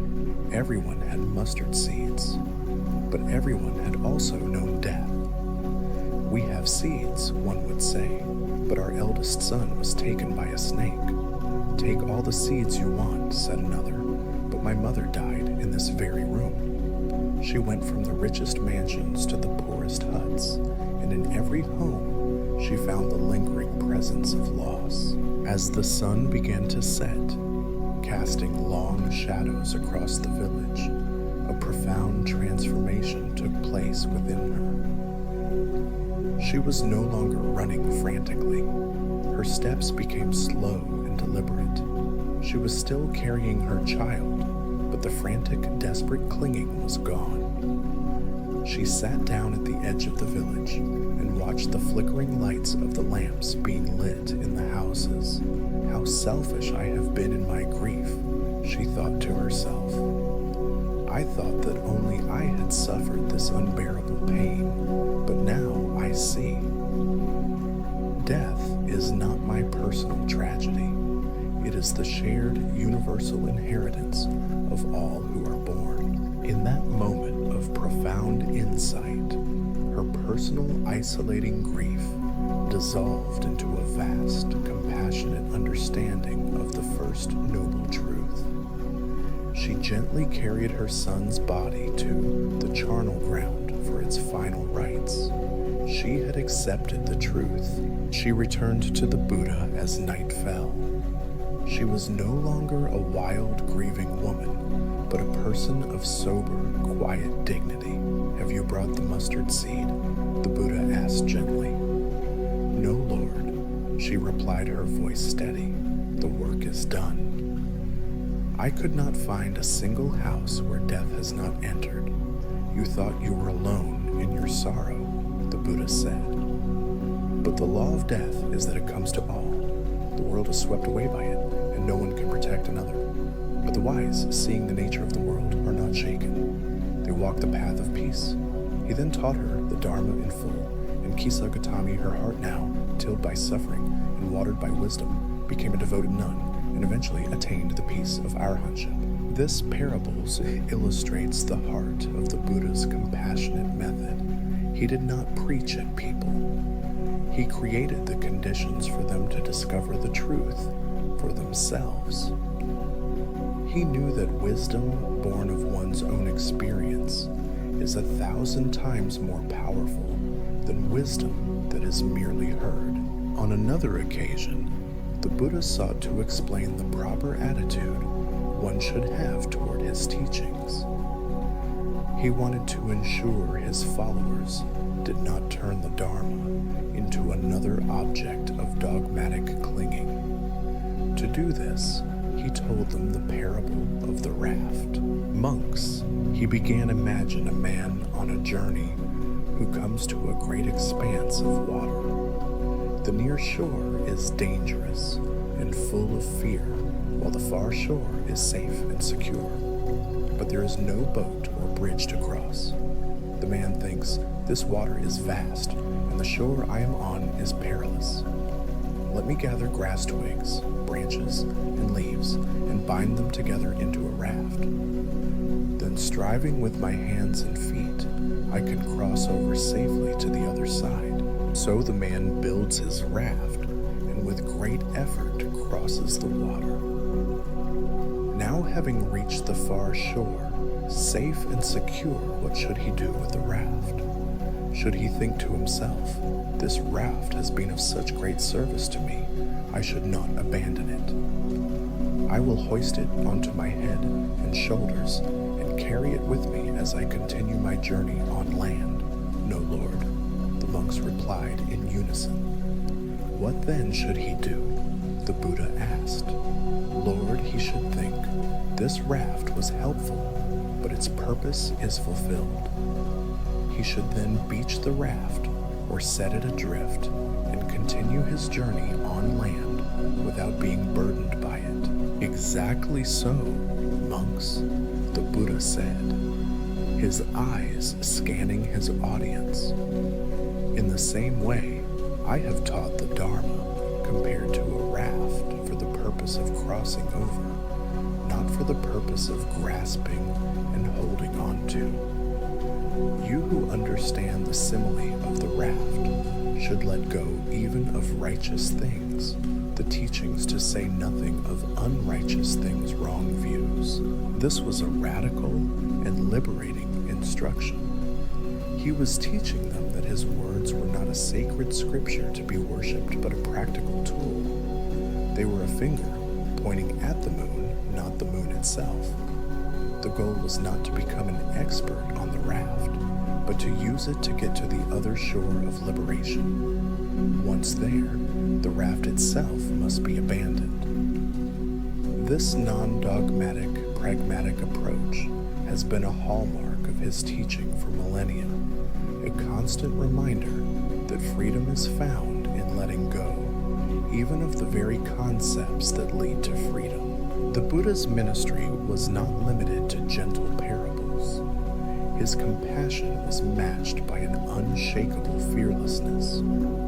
This was never more apparent than in his encounter with the fearsome murderer Angulimala. Angulimala, whose name meant garland of fingers, was a terrifying figure who had ravaged the kingdom of Kosala.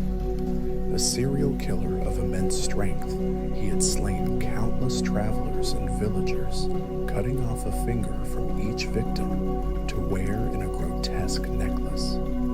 He was so feared that entire villages were abandoned, and even the king's armies dared not pursue him into his forest lair. The Buddha, while staying nearby, heard the stories of the terror Angulimala was causing.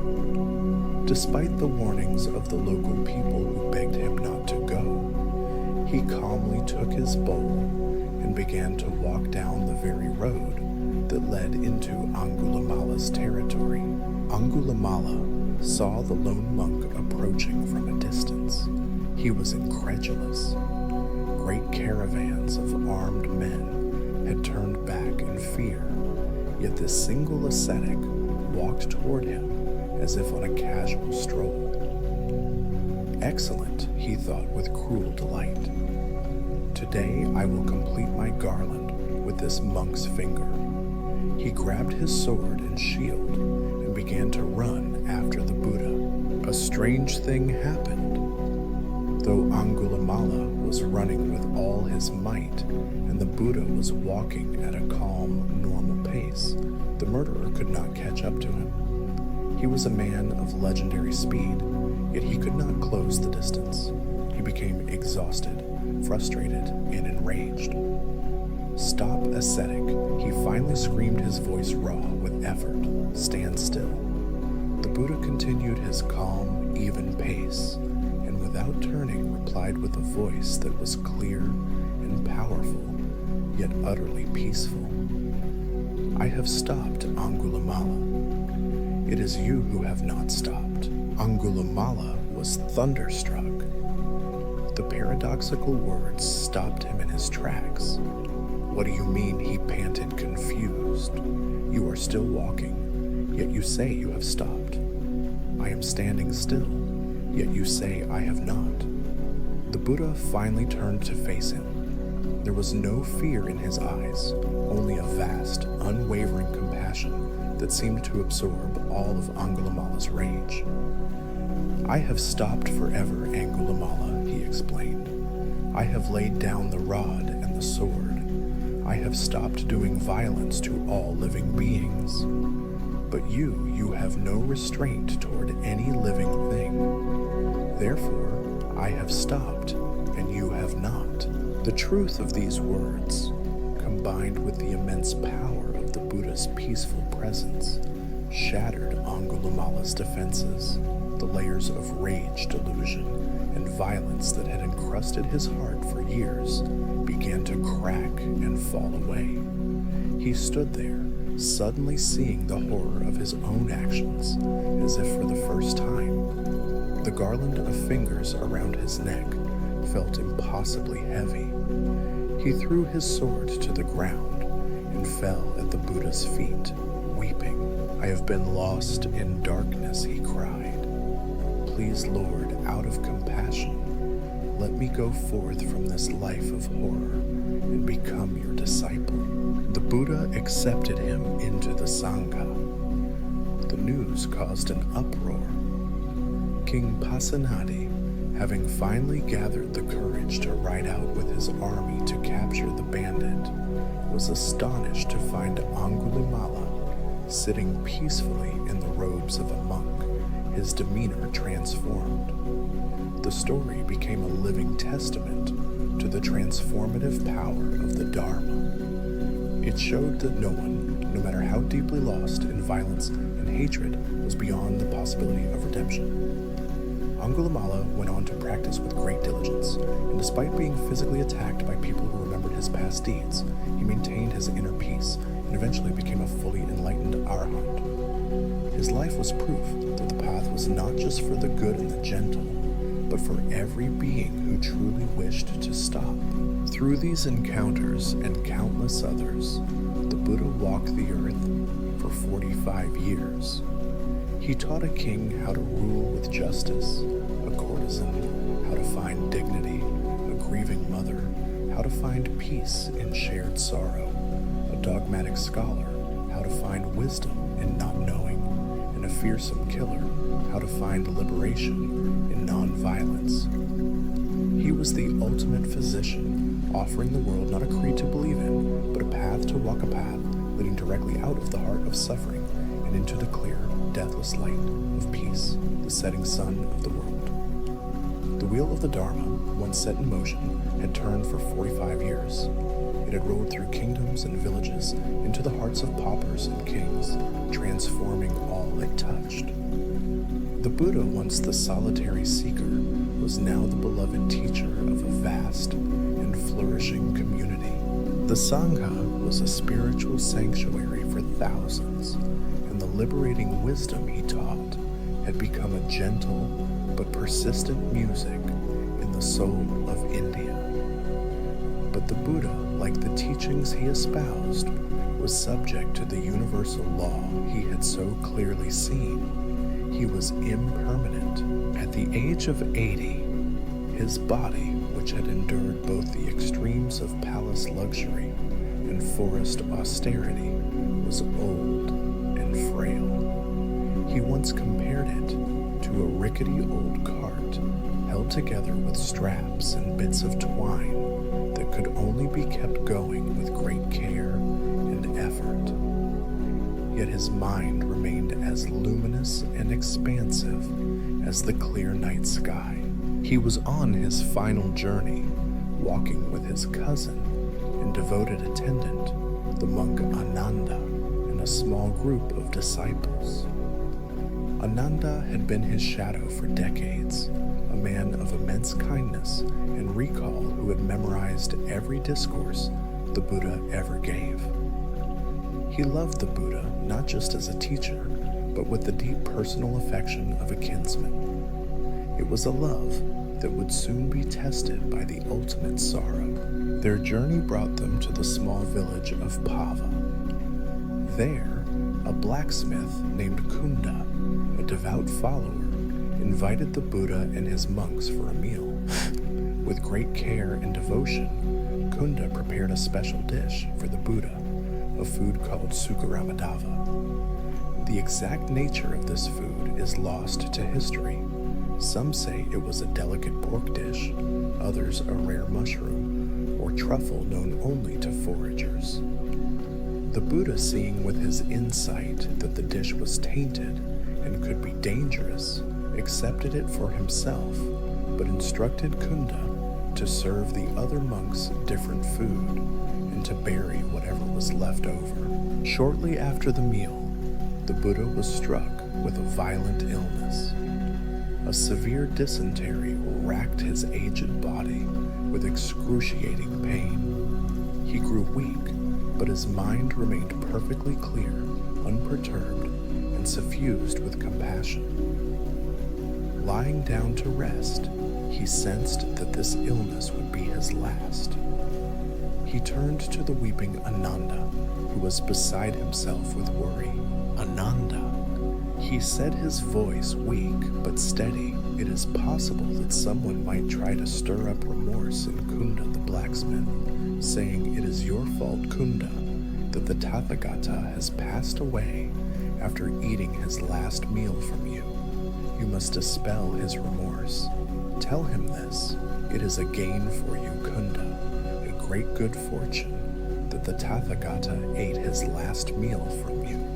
For I have heard it from the Blessed One's own lips that 2 offerings of food are of the greatest, most eminent merit.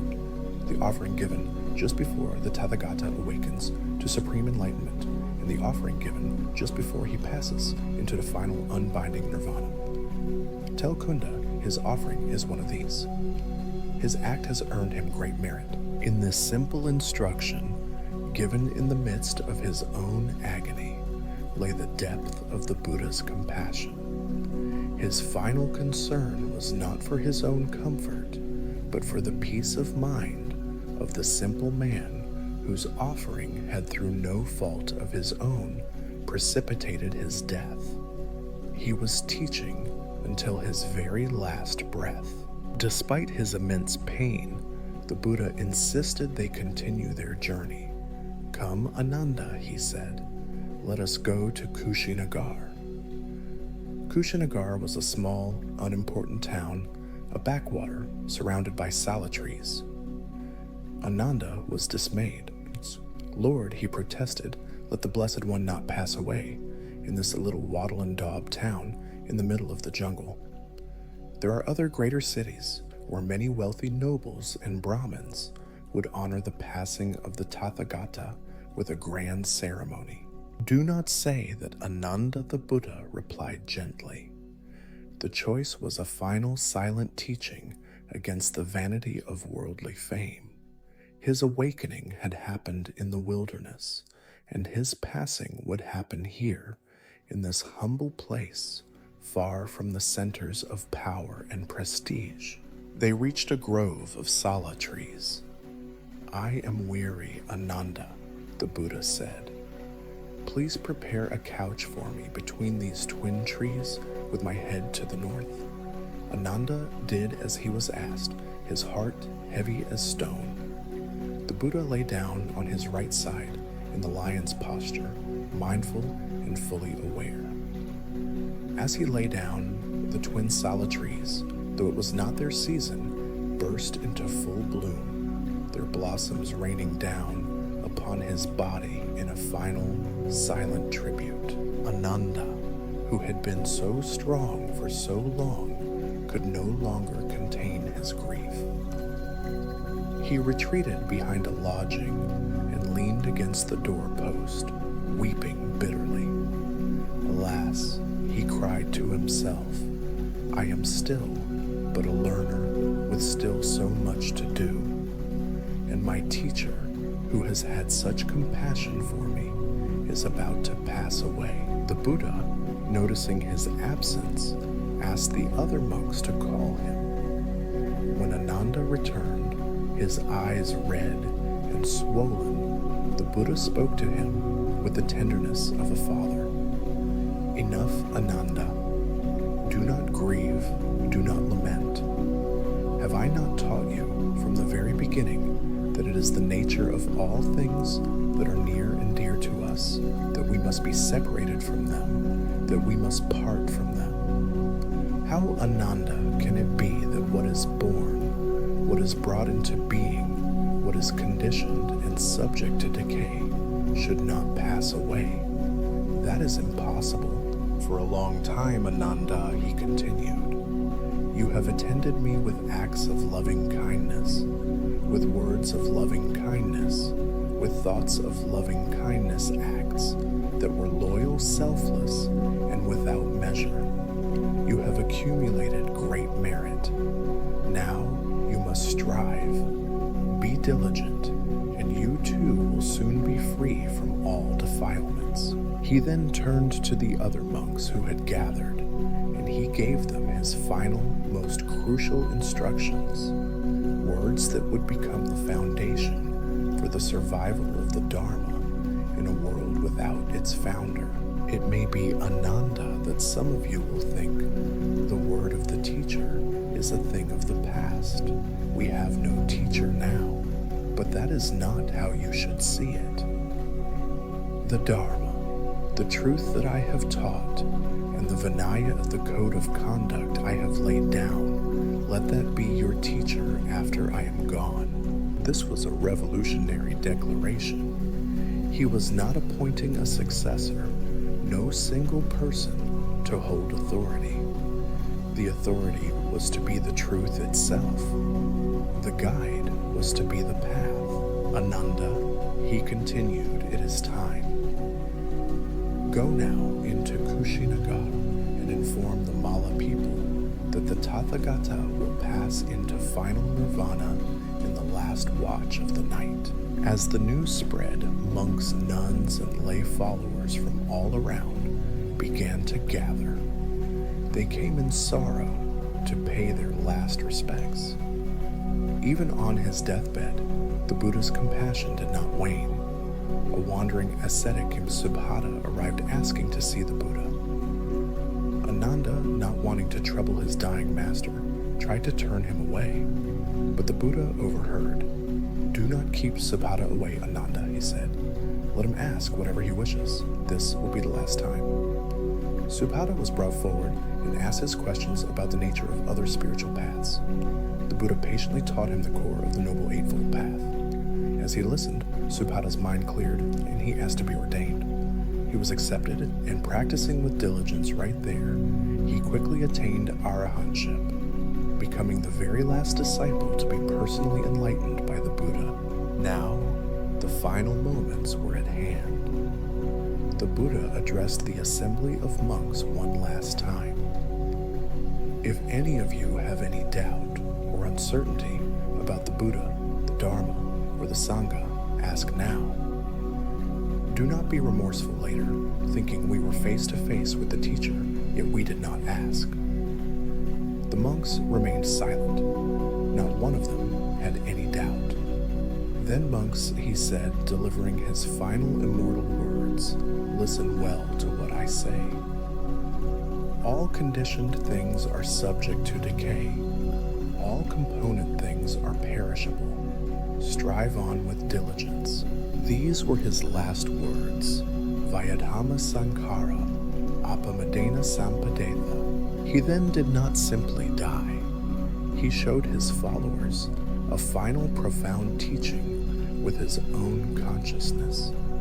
He began to move sequentially through the deep states of meditative absorption, the jhanas. He entered the first jhana, then the second, the third, and the fourth. He moved beyond form into the formless attainments, the sphere of infinite space. the sphere of infinite consciousness, the sphere of nothingness, and finally the sphere of neither perception nor non-perception. Then he moved back down the ladder from the highest state back to the first jhana. From the first jhana, he again entered the second, third, and fourth jhanas. And then from that state of profound, clear equanimity, he let go. He passed into the final unbinding nirvana, the utter quenching of the flame, the state beyond all conception, beyond all worlds. The earth is said to have trembled. The blooming sala trees shed their flowers like a shower of tears. Among the gathered monks, a profound difference could be seen. Those who were not yet enlightened like Ananda wept and threw themselves to the ground in despair, crying too soon has the Blessed One passed away. Too soon has the eye of the world been extinguished. But the Arahants, the fully enlightened monks, were perfectly serene. They experienced the loss, but without the sting of personal grief. They understood. They saw the event for what it was, the natural, inevitable dissolution of a conditioned form, the final perfect demonstration of the Buddha's own core teaching of impermanence. The Buddha's physical form was gone. The voice that had turned the wheel of the law was silent, but he had left behind a timeless and priceless inheritance. He had not left a dogma, but a path. He had not left a savior, but a set of tools for self-liberation. He had not left a king, but a kingdom, the kingdom of the Dharma, which each person could enter through their own effort. His final words echoed in the quiet grove, a final compassionate exhortation that rings down through the centuries. Everything changes. Everything passes. Your life is finite. Your time is precious. Therefore, do not be complacent. Strive on with diligence. The sun had set, but the light the Buddha had ignited in the world, the clear, gentle, and liberating light of the Dharma, would not be extinguished. It would be carried forth in the hearts of those who walked the path, a refuge for beings lost in the darkness, a light unto the world for ages to come. The journey of the man Siddhartha was over. The journey of the Buddha's teaching in the world had just begun.